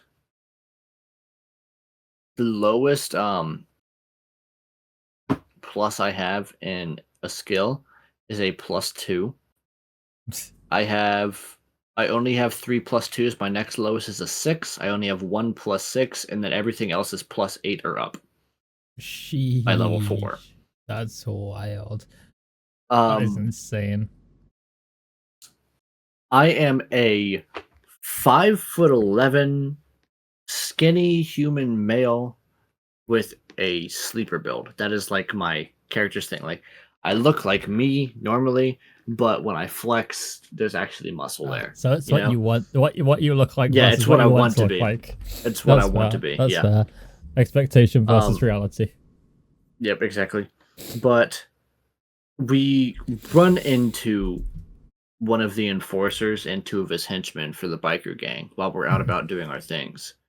And they ride up to us on their motorcycles, 3 of them, just across the desert, right in at us. And they, "You didn't pay the toll." And we're all like, "What toll? There was no toll booth. No one was manning anything." Like, "There's a toll booth right back there," and they point at an old empty shack with no signage and nobody working the counter. And they're like, "Since you didn't pay the toll, you owe us all 30 gold a person." So they wanted 30 gold from me, Biggs, Hortus, and my girlfriend, who was playing a character at that point. So they wanted 120 gold from us. That is more than 3 gold. I said 30. That's more than 3.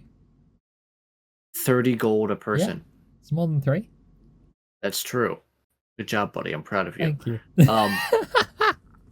But they want 120 gold from us, and I say, "How about this?" Right? I take the initiative here. And I was like, "How about this?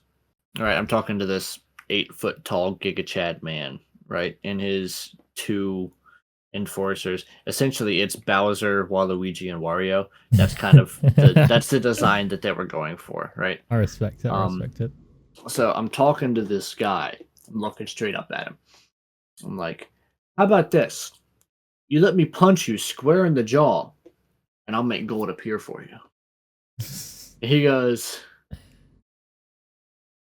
okay. Give it to me, though, man, because I rolled a fucking, 18 on that shit. Whatever that. And so I just full wind up with just my bare fist. Boom! Do 3 damage. Bing! 3 gold pops up in my hand. And he's like, huh. Interesting. Now beat the shit out of your friends back there. And so it's me, the objectively one of the weaker of the group, right? Compared to fucking Hortus the fighter. So got 7-foot tall Hortus. We've got the goblin Biggs, right? Who's got guns already out and ready. And then we've got my girlfriend playing a Tripkey, which is a little frog person that's like 2 feet tall. That we just met. He tells me to go beat up my friends. I look back at them, I look at him, and I say, okay, so first of all, he's got guns. No fucking chance. Hortus is 7 foot tall. I don't think I could beat him up if I wanted to. And I just met the frog. I'm not going to hurt the frog. I just met the frog. Damn, you have a Frenchie on your team? And he goes, well, if you just met the frog and you just met us, what's the difference? Just beat up the frog. And I said, the frog's not being a fucking dickhead to me right now. And I rolled a natural 20 in performance and persuasion. I did a double check because I did persuasion for all of it and then performance for the dickhead comment. That's fair. I respect it. And so I rolled really good on those. I got a natural 20 on one of them. Mm-hmm. And so he was like, all right. And he turns around to his henchman and he goes, let him beat the shit out of you. And then the henchmen are like, well, I'm not just going to let you do anything. I'm going to put up a fight. And so I turned to them with my... You can't fucking see me, goddammit. Oh, this is my microphone. God damn it. That bit got ruined because you can't see me because of the fucking camera. But with my plus 11 in intimidation, I turn around at these at fucking Wario and Waluigi, and I go, listen, I can't beat up these guys because they are too strong or they're my friends. But we just cleared the dungeon in this area. You don't stand a chance in hell against me at all. And they're both like, because I got a fucking plus 11 in intimidation. I didn't even have to roll high for that. I just succeeded. And they're like, okay. And I beat the shit out of them and only got 50 gold out of it because I didn't want to kill anybody. So I got 50 gold out of it. And the guy was like, I like you so much. I'll take the 50 gold and let you guys on your way. And then, yeah, so I just gave him the 50 gold I got from beating them up. I didn't lose anything at all. I love it. And then we persuaded him to let us steal their bikes, and he showed us how to use the bikes, and we drove off to our next destination. I love that. That's beautiful. Very fun. So good. I love some good shenanigans. The past couple of sessions we've had is very, very role-play heavy as well, so it's been nice to get into character. But I love shenanigans like that. They always come up very, very much. All right. Well, I guess our last thing to really talk about today is the game list. Yeah, and you wanted to mention something about analog horror stuff as well, but... I can do that next week. We'll push that away. Fair enough, I respect it. But yeah, do you want to start on your game list, or should I? I'll let you start, because I've talked for a while now. All right, sounds good. So, favorite games is a topic I think everybody has discussed at some point if they have played any amount of video games. I've discussed it in depth with various people over the years, but I think that my top 3 will always go out to for gameplay, Noita, for story, DDLC, and for a nice mix of both, Infamous 2.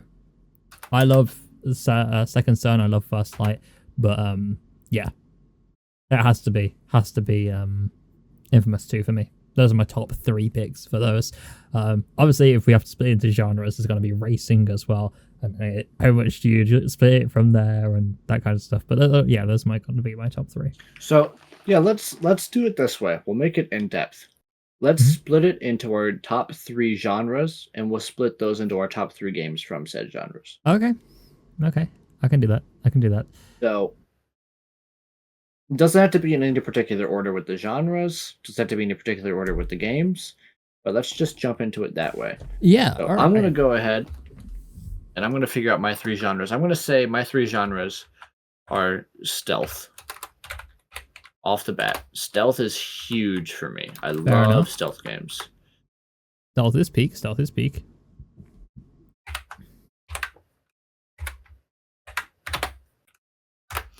And then I have got, let's see. So stealth, I think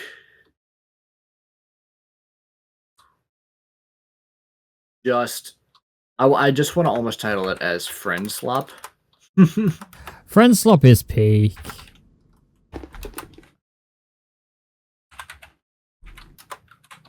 I'm going to label this as classic Friend Slop. Classic Friend Slop? What's the difference between classic Friend Slop and new gen Friend Slop? I'll explain it to you, what I mean by it. Because it's not Friend Slop like you're thinking of. Yeah, I think everyone thinks of Lethal Company and Repo whenever anyone says that. Yeah, that's not what I'm thinking of at all. I'm just trying to think of... Because there's a few games that are from different genres that I play in the same way. So that's the genre I'm using for that. And then I'm going to say...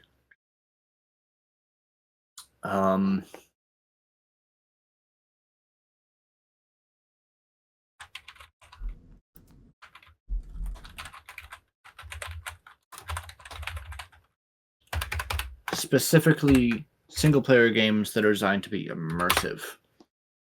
Bring you into a world that feels very real and get you through it. So those are the 3 I'm going for. That's fair. Stealth, Friend Slop, and immersive single-player games. Yeah, I respect that. I think for my genres, I'm going to be a very simple boy.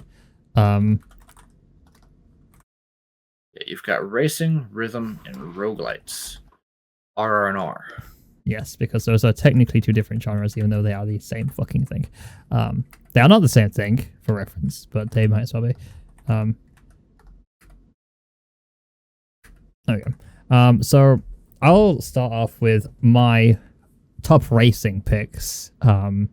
Since racing games are really my specialty, it's what I've always been good at, it's what I've always played the most of. I have played a very, very, very large amount of racing games over the years.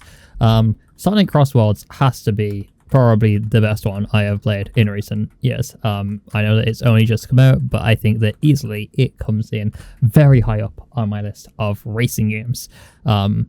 Which is interesting because like it is so different from standard racing games. Like, you know, you've got so many different genres of racing games, but just having a kart race basically at the top there is not very common that you'll see that.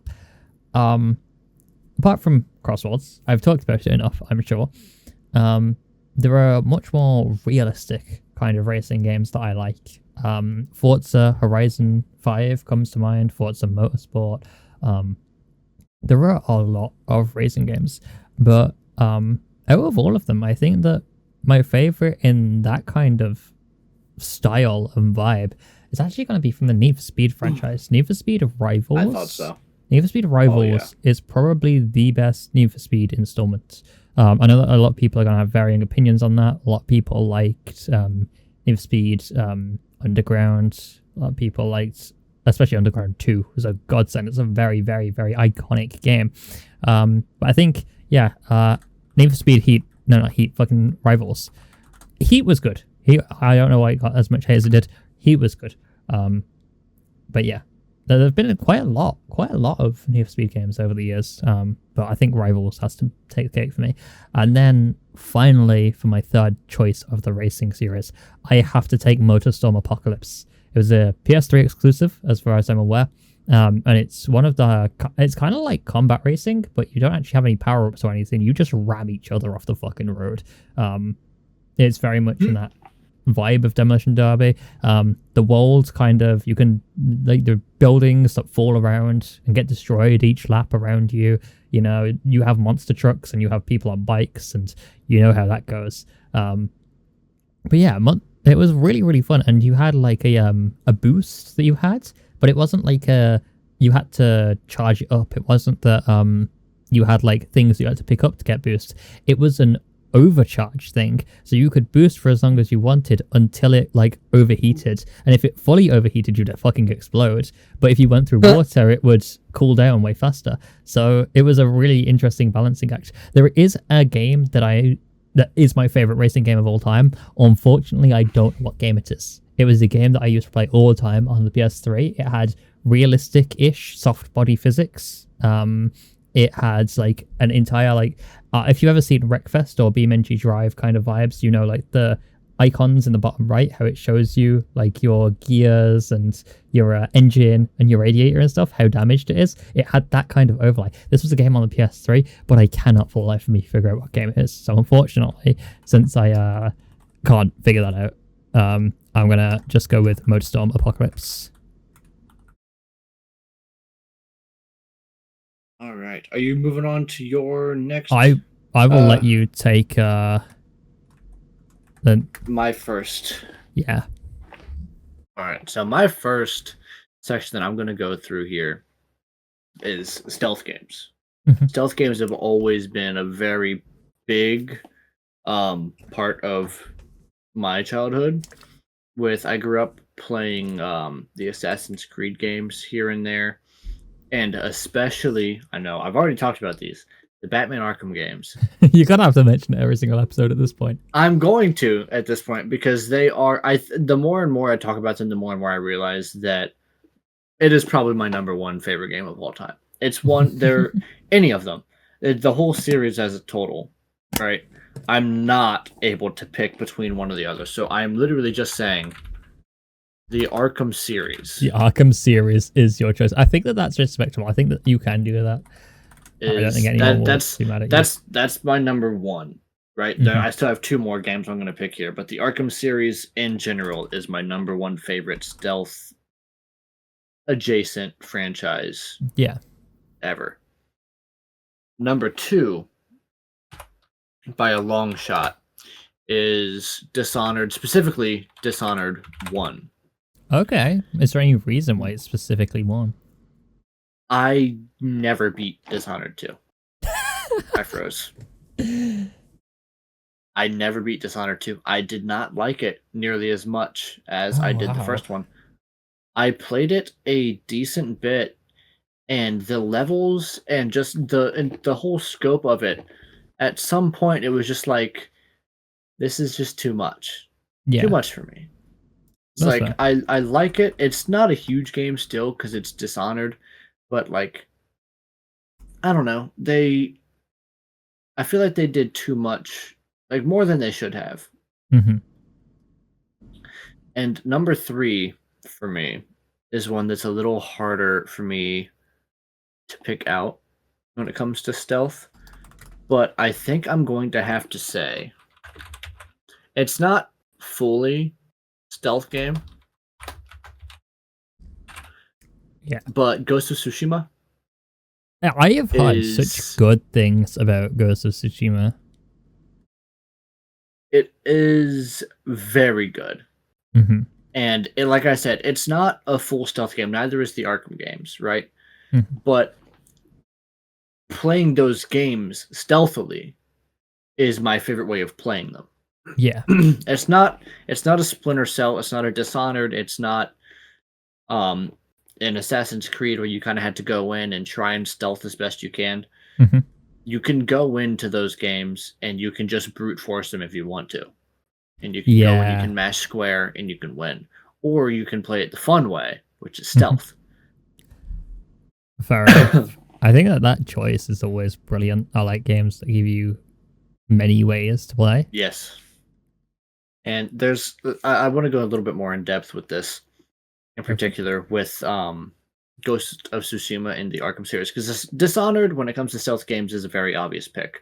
It's amazing. If you've not played it yet, it's very short. It's only 8 levels, and each level take you maybe 30 minutes to an hour, as long as you are not like super lost. It's very good. The morality system in that game I like a lot, because if you just incapacitate people, like, the game is easier, but if you go full on murder spree, it gets so much harder, and the actual city traversing from level to level becomes harder as well. It's very cool. Yeah. But with the Arkham series, I feel like it's pretty obvious. I mean, everybody knows Silent Night.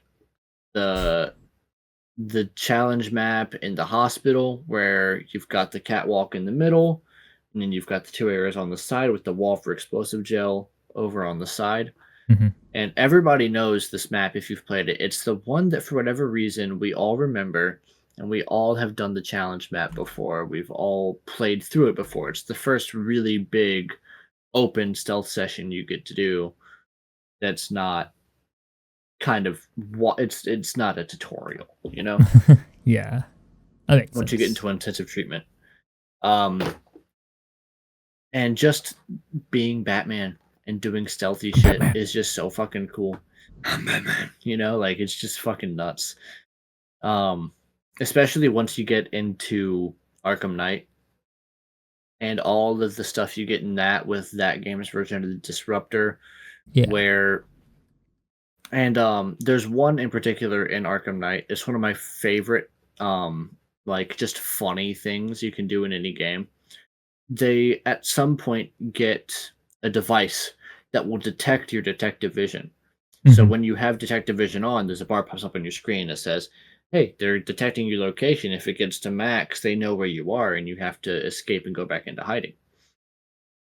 If you leave that grunt to the end, and you turn on detective mode, what they do is they stop walking, and they stop paying attention to their surroundings. So they just look at their device. They're like, man, where's he at? Where's he at? Where's he at? If you walk up right behind them, like directly behind them, and you stand there, they'll go, it's saying he's right behind me. And they turn around really slowly and look at you, and it's so goddamn funny. It's like the perfect Batman meme. I love it. I do love the comedy. It's so good when they do the comedy right. And then with Ghost of Tsushima, it's just a game that, when I first saw it and it was first announced, I was like, that looks pretty cool. I don't know if I'll play it or not. And then I finally sat down and actually played it. And the first chapter is gorgeous. Visually, storytelling wise, it is super fun, and it is absolutely gorgeous. Then chapter 2 kind of drops the ball a little bit, but it picks up speed at the end. And then chapter 3 is really good as well. Oh, fair enough. But it's just so much goddamn fun. You can go in as a badass samurai with your sword and fuck people up as much as you want by the end of the game. But at the start of the game, you are so underpowered when it comes to that it is so much easier and so much more effective to do stealth stuff. I love that. And the game does this interesting flip-flop, because the whole thing with Jin Sakai's character is that he is a samurai. He is supposed to look his enemies in the face as they die. He's supposed to, he's supposed to be honorable in the way that they kill their enemies. They're not supposed to dishonor them because they are warriors. God, it's so cool. He finally gets confronted with this threat of the Mongol people, like the Mongol Empire invading Tsushima. And he is like the only samurai left. All of the other samurai outside of a few here and there are all dead. He's like the last one. He can't take on the whole army by himself. He was there on the beach when the Mongols wiped out the samurai. He saw how powerful they were, how they fought. So he begrudgingly starts to fall into this pattern of doing stuff as the Ghost of Tsushima. and doing stealth things, stabbing people in the back dishonorably, and the whole game you're getting backlash from your from like the other samurai that are alive and all this stuff that's like, I can't believe you're doing it this way. But then all the people of the island are like, the ghost is saving us. And it's like this super interesting, super fun back and forth. And then by the end of the game, you are so good and so strong when it comes to actual combat that you go back to it. And then stealth becomes the slower way of doing things that's less efficient now. So it flops. I love that. I love it when it's something completely switches vibe. Yeah. They don't talk about it in the game, and I wish they kind of played into it, because by the end, stealth is so much. Well, it's not worse. It's still super effective, super good. Just less efficient. There's an ability you get by doing one of the side quests in that game, where you have to climb to the top of mountains and shrines, and you get like little buffs to your character. That when you have these little bells you can throw to attract the enemies. Yeah. You throw the bell, and when they go to see where it is and they go to pick it up, it poisons them and kills them on the spot. And it's literally just I'm going to throw this here and it's going to kill you. And like, it's so stupid, but it's so fun. But I took up a lot of time talking about those. Go ahead and jump in. My next ones aren't going to be too long until I get into the immersive single player. Yeah, sounds good. Well, my next genre has to be rhythm games. They are what I predominantly play these days. Outside, of course, like if I'm just like doing my side games, it's different. But you know, Quaver, I absolutely love. It's not on the list because it is just another, Dance Dance Revolution with a keyboard. So I don't think I can really count that. I do love Osu's take on it, but I will start off with Beat Hazard. I brought it up in the last thing because we're finally getting a episode. We're finally getting the Beat Hazard arcade on PlayStation 4 and 5, which is awesome. Yeah, you were talking about that. It's really nice to see. But yeah, so that's incredible. I'm very happy about that. But I absolutely love Beat Hazard. I love their interpretation and their implementation. I did explain it in the last episode, but I'll expand upon it some more here. When it comes to Beat Hazard, your music directly powers the strength of your weaponry, and then the enemies that attack you, the asteroids that fly around, that kind of stuff, are also all synced with the music. The power and strength of their weapons, how quickly they move and all that, is directly correlated with the music as well. The music is also the seed for the randomness in the game. So the way that the enemies generate, if you play, for example, I don't know, give me a random song name. Random song name. Down with the King. If you play Down with the King by Good Kid, every single time you play Down with the Good King by Good Kid, every single time anyone plays Down with the King, it will always be the exact same. But if someone plays a different song, it will be a completely different seed. So the enemies are generated based off the music, which is awesome. And there are different bosses and stuff. It is one of my favorite interpretations on a rhythm game, because you feel the rhythm and you move in time with the rhythm and stuff intentionally because it's a rhythm game. But like, that's it. It's like you're not constrained by the rhythm. It's just a major dominant factor of the game. I think it was a brilliant way. I started playing it on the PlayStation 3, and I was very happy that I did. If you haven't played those games, they are very cheap. At least the first couple are on Steam. We may be getting more potentially soon. But yeah, I highly recommend it to practically everyone, or at least have a look at the demos, have a look at the trailers, see if it's your sort of thing, because it is so good. And again, if you are on PC, you can use Open Mic, so you can have YouTube Music, you can have Spotify, you can have Amazon, any music service, literally anything playing, and it can pick up on it. Continuing on with the vibe of unique takes on rhythm games is something I have always thought about until it was finally made, and I'm very happy it was. Metal Hellsinger and Bullets Per Minute. I'm putting them together. I prefer Metal Hellsinger, but they are basically the same game. You have to shoot, you have to attack in time with the music, and it feels so fucking satisfying. It feels so good. Just every single beat, just shooting your enemies every single beat, and dashing in time with the beat, and just, shooting and slashing and everything in time with the beat. It is one of the most satisfying experiences I have ever had playing a video game, because it just works so goddamn well. I absolutely love it.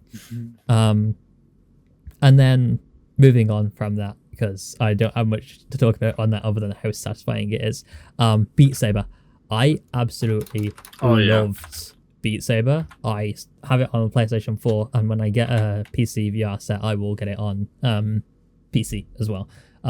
But it is so fucking good. It feels like a workout. It makes you feel good as well. Kind of like the Wii Fit, it makes you feel good. It made you feel good? How dare you? How dare you change the way that I wrote that, Deado? I have to fit something on here. Come on now. You fucked with my list. Here, I'll fix this for you before you fix it for me.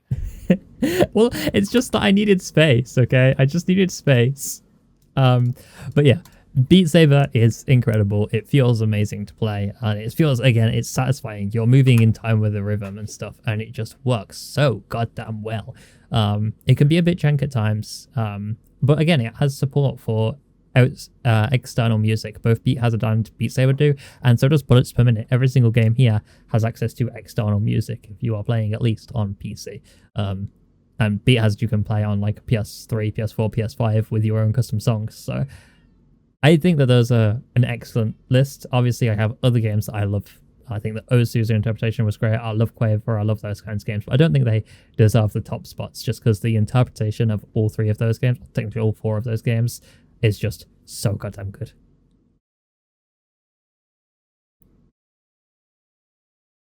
Okay.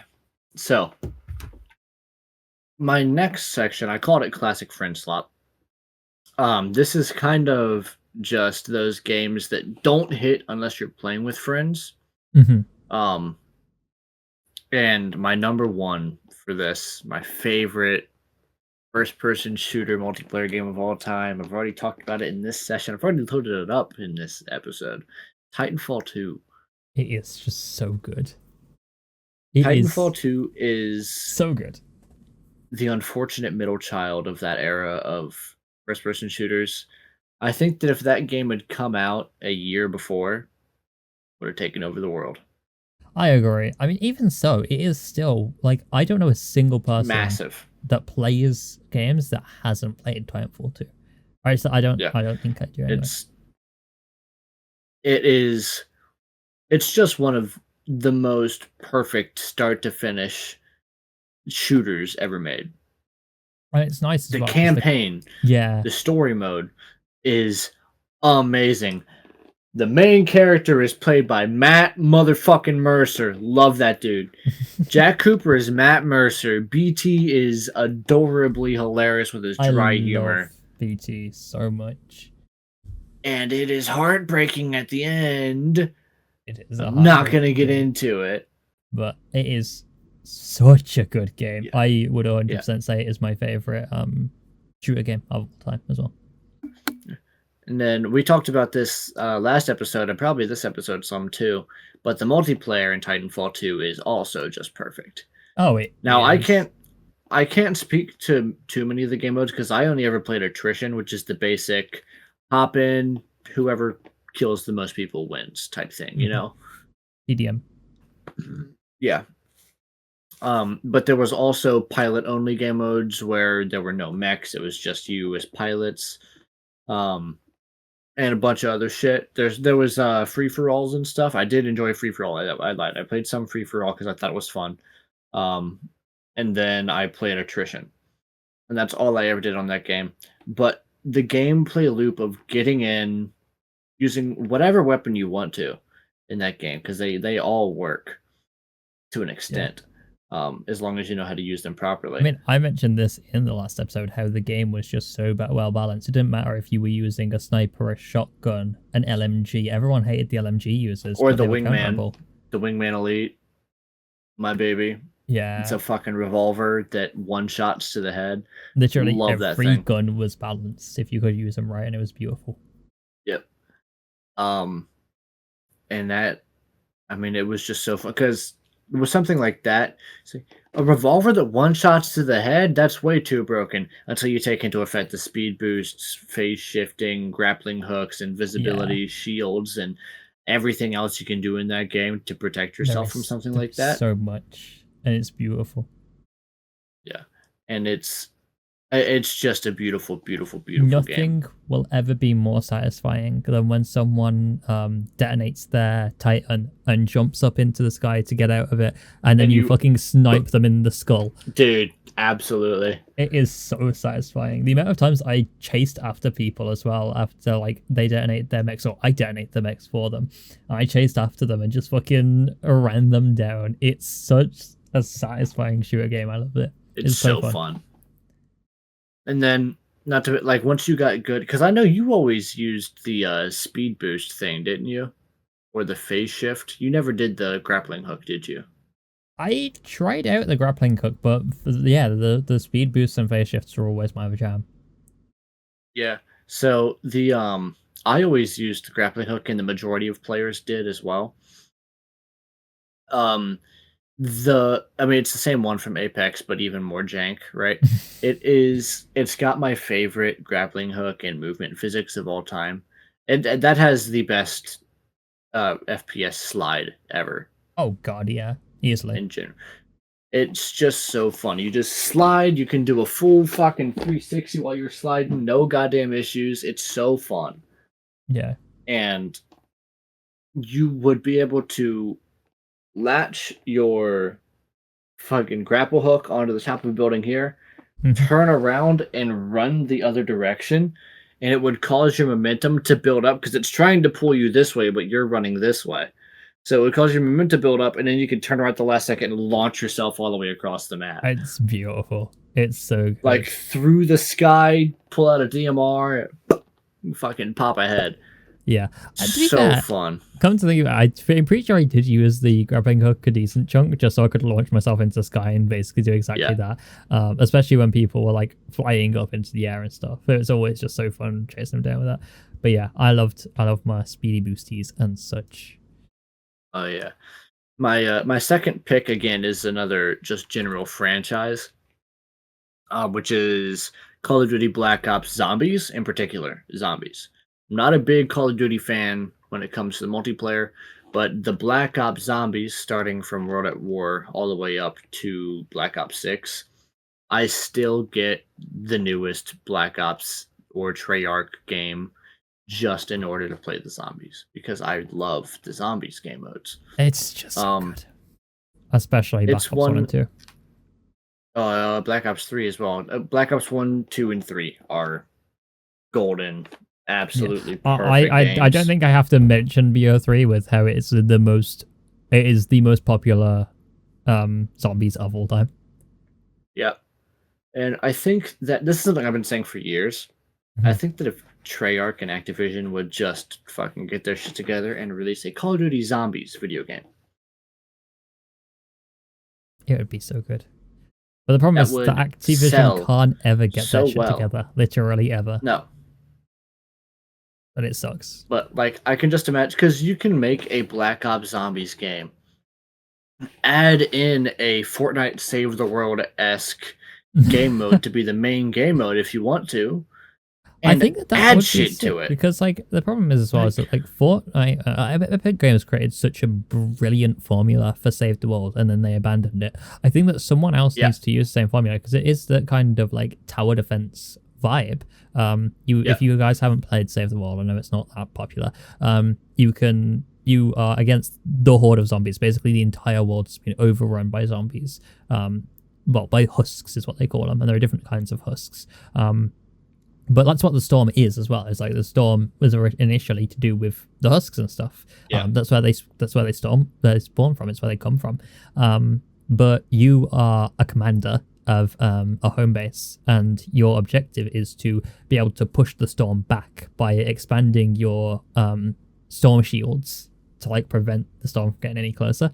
And it is a brilliant thing, and there's different modes. There's like repair the shelter, there's retrieve the data, there's fight the storm, there is evacuate the shelter, there's ride the lightning, which is defending a van.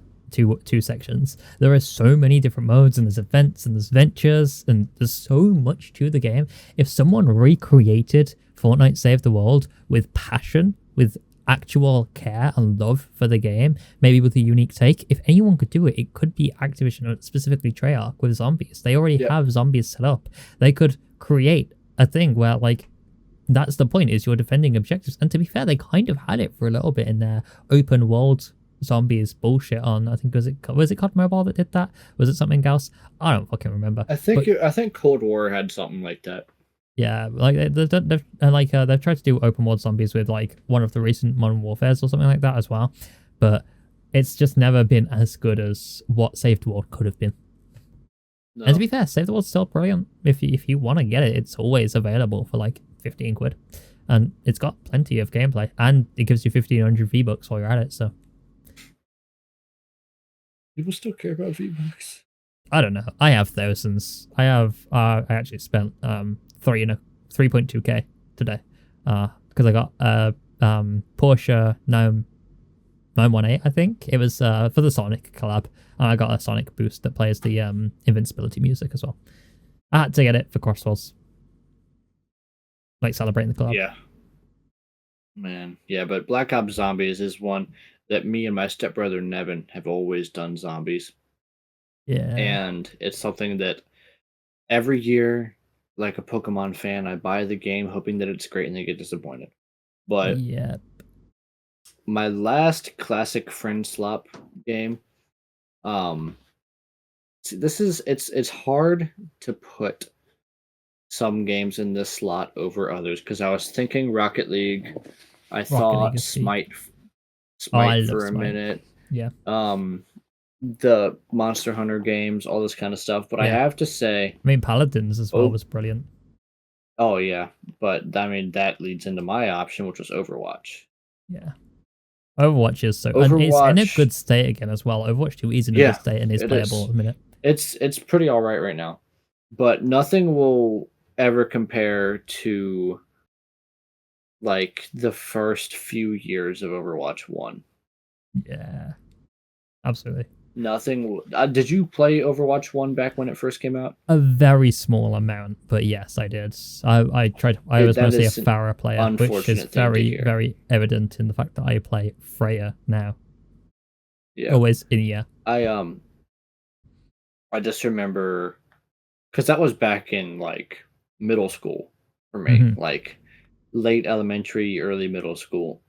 Yeah, and that's like coming home after school every day, skipping homework, saying that I didn't have any or that I finished it at school, and always just playing Overwatch for 6 hours and then going to bed and rinsing and repeating. You know? Oh yeah. That's just absolutely. That's the way. Just what it was. Yeah. And there's certain memories that I have of Overwatch. Like New Boy Nukem. You remember New Boy? Yeah, right? I remember New Boy, yeah. I met him through Overwatch. That's wild. And eventually, me and him playing Rocket League together is what led me around to meeting you. Yep. Because I met you in a stream with him, right? 17,000 years later. Necessarily. Yeah. I mean, yeah, it's literally just like a couple of weeks out. Like, not even. I think it's like a week and a bit out that it'll be 7 years, right? 5 years? Or 7 years? 7 years. Jesus Christ. Yeah, I guess it has been quite a few years since it was 4 years since I met you back in the Moby Huge video. Jesus Christ. Yeah. Yeah, and you got a PS5 after, well, like the PS5 hadn't released when I'd met you, right? So. Oh, still the PS4 days. Yep. But yeah, there's no specific memories I can really point to with Overwatch until Overwatch 2 when I started making YouTube videos out of it. Oh yeah. There's one actually that I can think of that lives in my brain rent free from way back. There's actually two now that I'm thinking about it. Now that I'm really thinking, there's an old YouTube video on my channel back when I was still a squeaker. You're not still that. Shut the fuck up. That is me and Par and somebody else were doing 1v1. And I hit this really nice playing Hanzo. I like wall climbed halfway up a wall, jumped off the side, pulled arrow, boom, headshot as I was falling out of the sky. Oh, sick. And then as that happened, Par, who was hosting the game, his PlayStation crashed and disconnected. And so the game immediately ended. And that was the first kill of what was supposed to be like, I think, first like a best of 5 or something like that. Yeah. So the only person who had done anything so far was me with 1 kill. And the game ends and it gives the victory to the other guy. And then his play of the game is me headshotting him from his perspective. That's so goofy, what the fuck? And I will never forget that. And then there's another clip that is very short. It's just me playing Hanzo. I went and looked at my character stats for him. And the environmental kills in Overwatch, or boop kills, whatever you want to call it, is where you use an ability that has knockback to push someone off the map, or push someone in front of a car, or in front of a train, or whatever else there is on the map that can kill someone environmentally. Now, Hanzo doesn't have any knockback moves. So explain to me how I have an environmental kill as Hanzo. And it's not like Call of Duty where you can blow up a car. No. That's brilliant. I wonder, now I'm curious. I'm going to open Overwatch and see if I still have that environmental kill as Hanzo all these years later. Someone got like Lucio'd off and you pinged them in the air and got credited for it. Well, no, because like then it would just be a headshot kill. Or it would be me assisting Lucio or vice versa, but it wouldn't give me the environmental kill because I didn't push them off. Yeah, but you know what fucking video games are like, especially when they're Overwatch.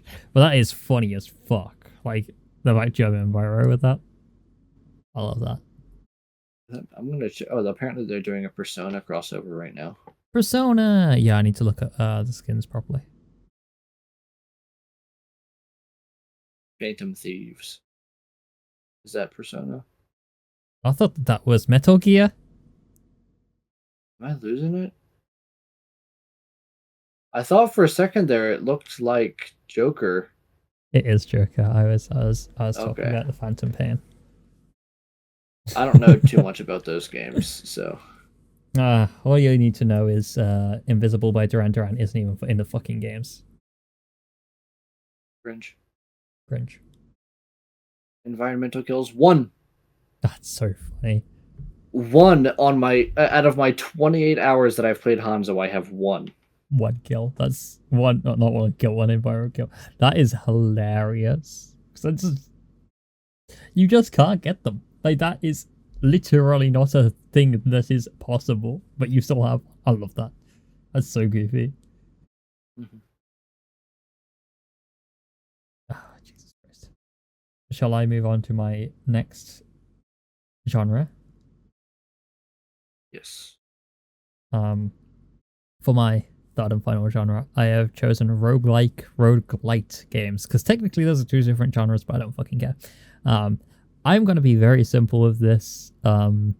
Everybody knows that my favorite video game as of late has been Noita. It is such a good game. I say as of late, of the past few years. Like obviously DDLC is still peak, but Noita is my favorite like game to play daily.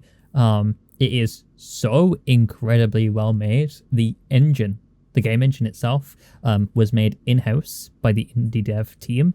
It's called the Falling Everything engine. Every single pixel is simulated. And it is a beautiful game. And like I said in the last episode, you find ones around the world or you can buy them. with gold that you collect, and you rearrange the spells on these different ones to create some absolutely absurd combinations. From ones that like just shoot one shot every like quarter second that you start with, to ones that turn into a fucking machine gun shooting like every single frame, to ones that cast 800 propane tanks and crash your game. There's so many different options. The point of Noita is basically to break it. The final boss scales in HP with actions in your game. It's one specific action. It's based on your orbs that you collected throughout your run. And at the start, it has 1000 HP. It's like 1100 HP or something like that. If you collect 36 orbs and do 28 new game plus loops, it has a septillion HP.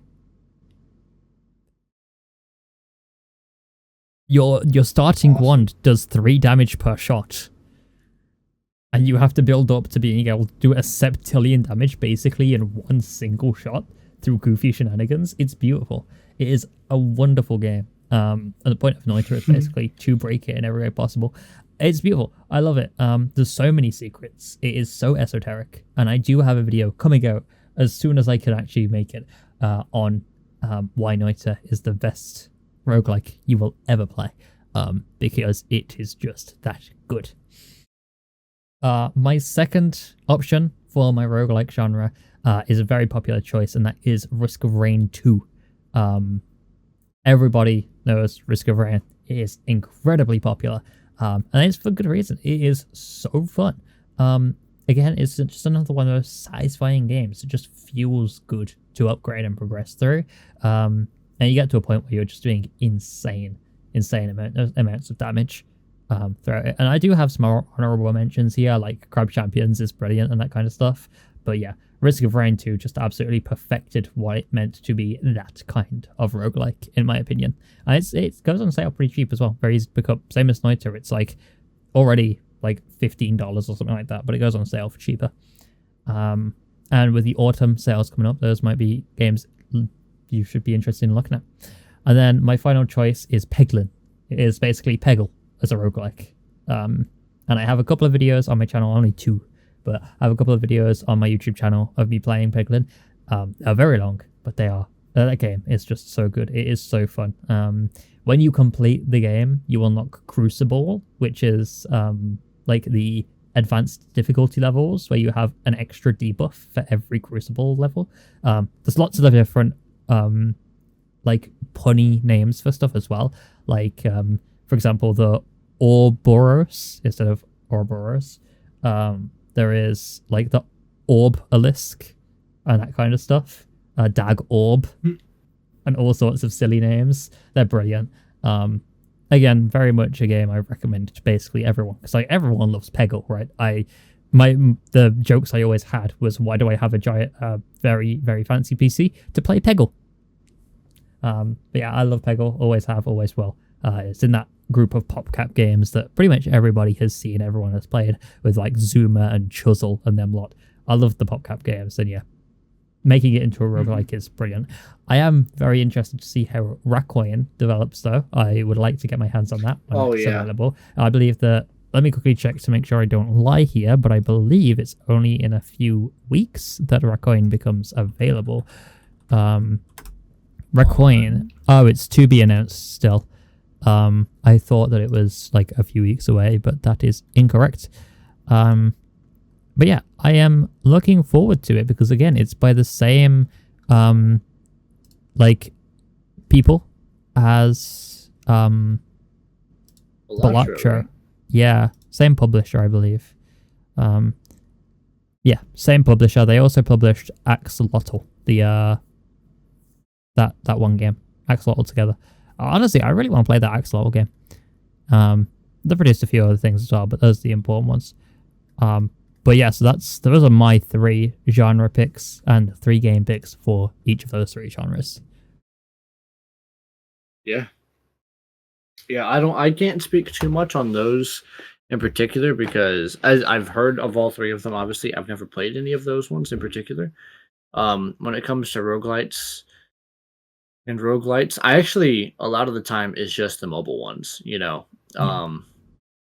There's, they had a Doom roguelite, like mobile roguelite for a while there that I played. That's obviously there's Balatro that we just talked about. I play that all the time. Took over the world, that did. Yeah, I mean it's just good. But I kind of do want to try out Peglin because I do like Peggle, but maybe someday. Maybe someday. But jumping in, just because I'm getting kind of tired, I'm going to try and wrap this up here. I'm going to run through my last section here, right? I've got my immersive single-player games.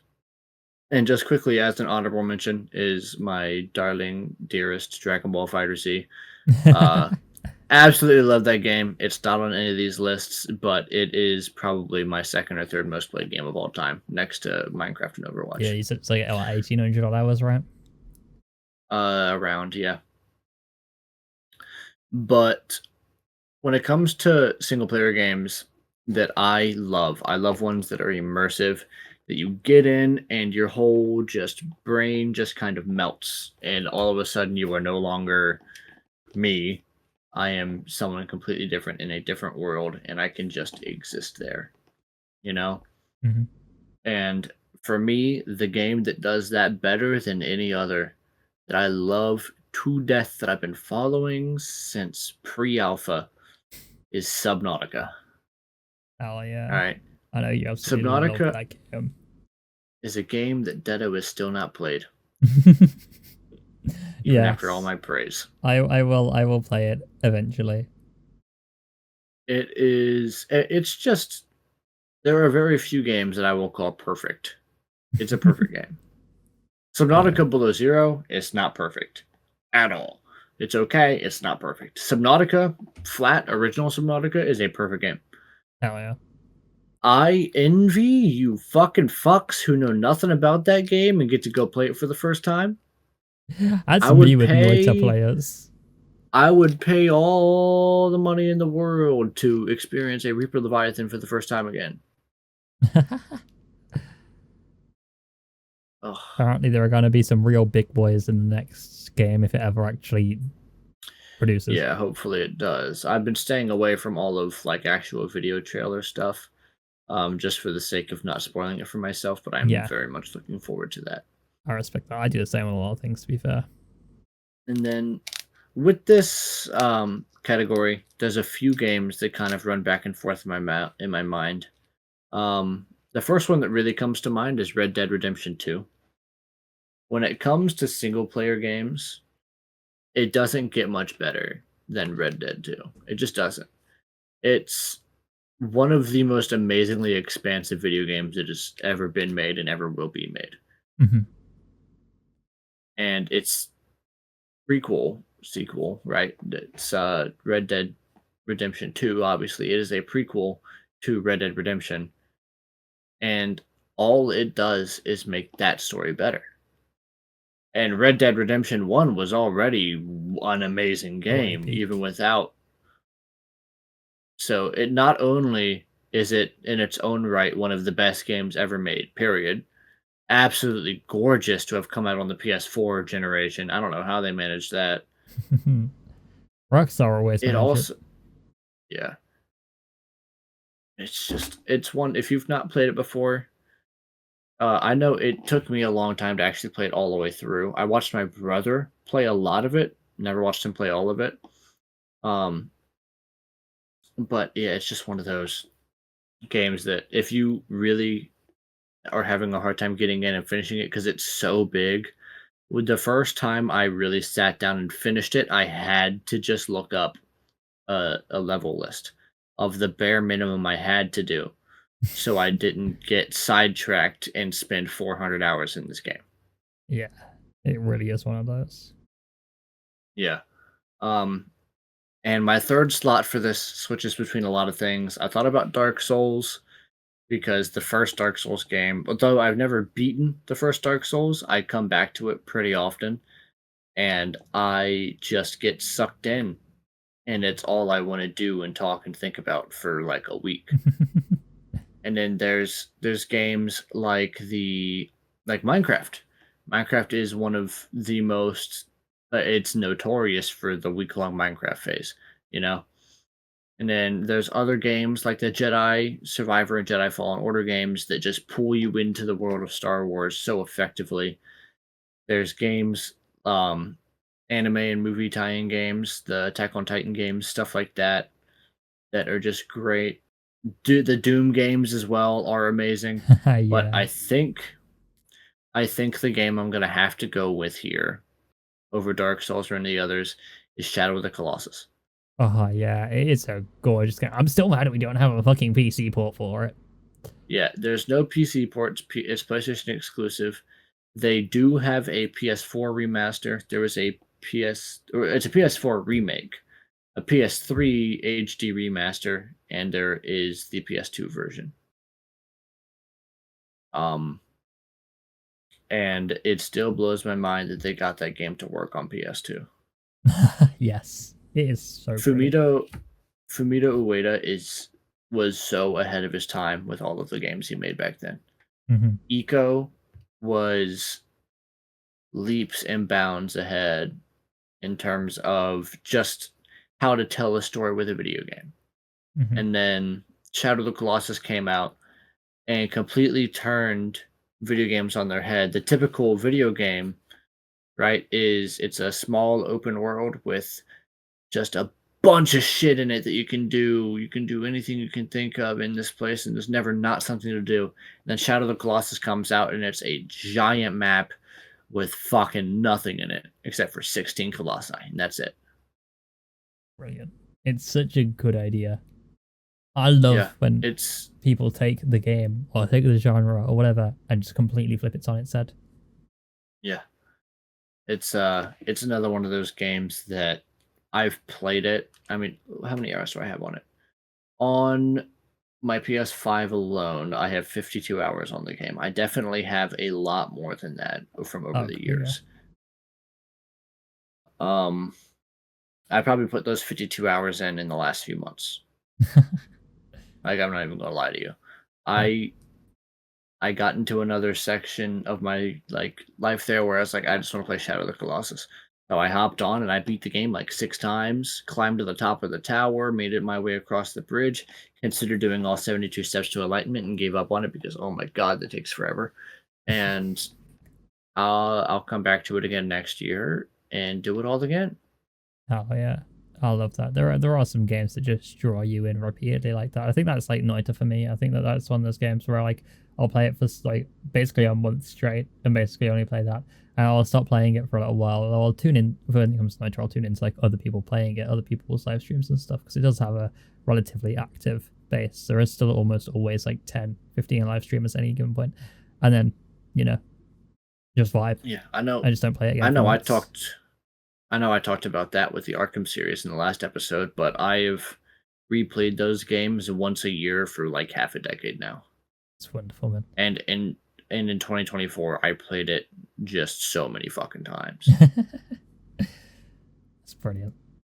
I know that you mentioned you had your honorable mentions in that list. I think that ones that don't fit into these categories, I've already mentioned my favorite games of all time, but Touhou, specifically Touhou 6, but the entire franchise. But Touhou 6, Embodiment of Scarlet Devil, is brilliant, is an incredible game. I love my bullet hells, and Touhou is the reason for that. The music in Touhou, even if you have never heard of the name Touhou before, you know Touhou because you know the songs.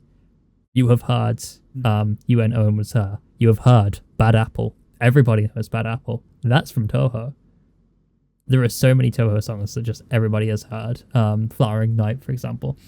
And then one of my other honorable mentions would have to be Unreal Tournament 3. The Unreal Tournament games were goated. They were incredible shooters. And honestly, like, I'm so mad that like Epic went from developing Unreal Tournament 3 to making Fortnite. How the mighty have fallen. Teehee. What was it that it's one of the Driver San Fran. Driver San Francisco. Driver San Fran is a beautiful game. It is so unbelievably good. And again, it's one of those extremely unique takes on a game. It's so well done. I think that if I had to take anything out of my racing list, it would probably be Sonic Crossworlds, and I replace it with Driver San Fran. Yeah. Because the take on that game where you embody other drivers and stuff throughout the world while you're in a coma is just so well done. I think that anybody should at least watch a game like that. In fact, if you have never seen Driver San Francisco, this episode is finishing up now. So what I want you to do is there is a video on YouTube about what is the second person, and it's by Mr. Robinson, the guy Nick Robinson, Nick Robinson, who is Porter Robinson's brother, which is hilarious to me, the music guy. But yes, look up the video by Nick Robinson. Man, about, I'm frozen again. Okay, there we go. Yeah, look up the game. Look up the video by Nick Robinson about what a second-person game is, because it is such a good watch, and it will very, very well describe to you how Driver San Francisco works. But with that, I think that is going to be good night from us. So thank you for listening. I have one last addition to bring in here. Okay. For Shadow of the Colossus. This game, according to the AI overview on Google, averages 7 to 9 hours long just to beat it on the first playthrough, right? Well, damn, yeah. My fastest playthrough on hard is 2 hours and 38 minutes. Anywho, good night. I love the flex. But yes, thank you guys for chilling with us, for probably falling asleep to our voices, as always. We greatly appreciate it. And yeah, go watch that video if you're still awake. I'm not. I'm very tired. I'm going to go sleep. Not you, but yes. Thank you for tuning in.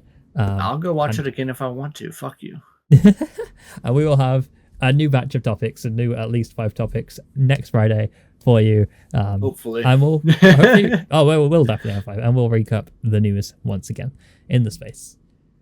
So. Yeah, we did not end up, just for that section that we said we were going to put us reacting to State of Play. No, we can do that tomorrow.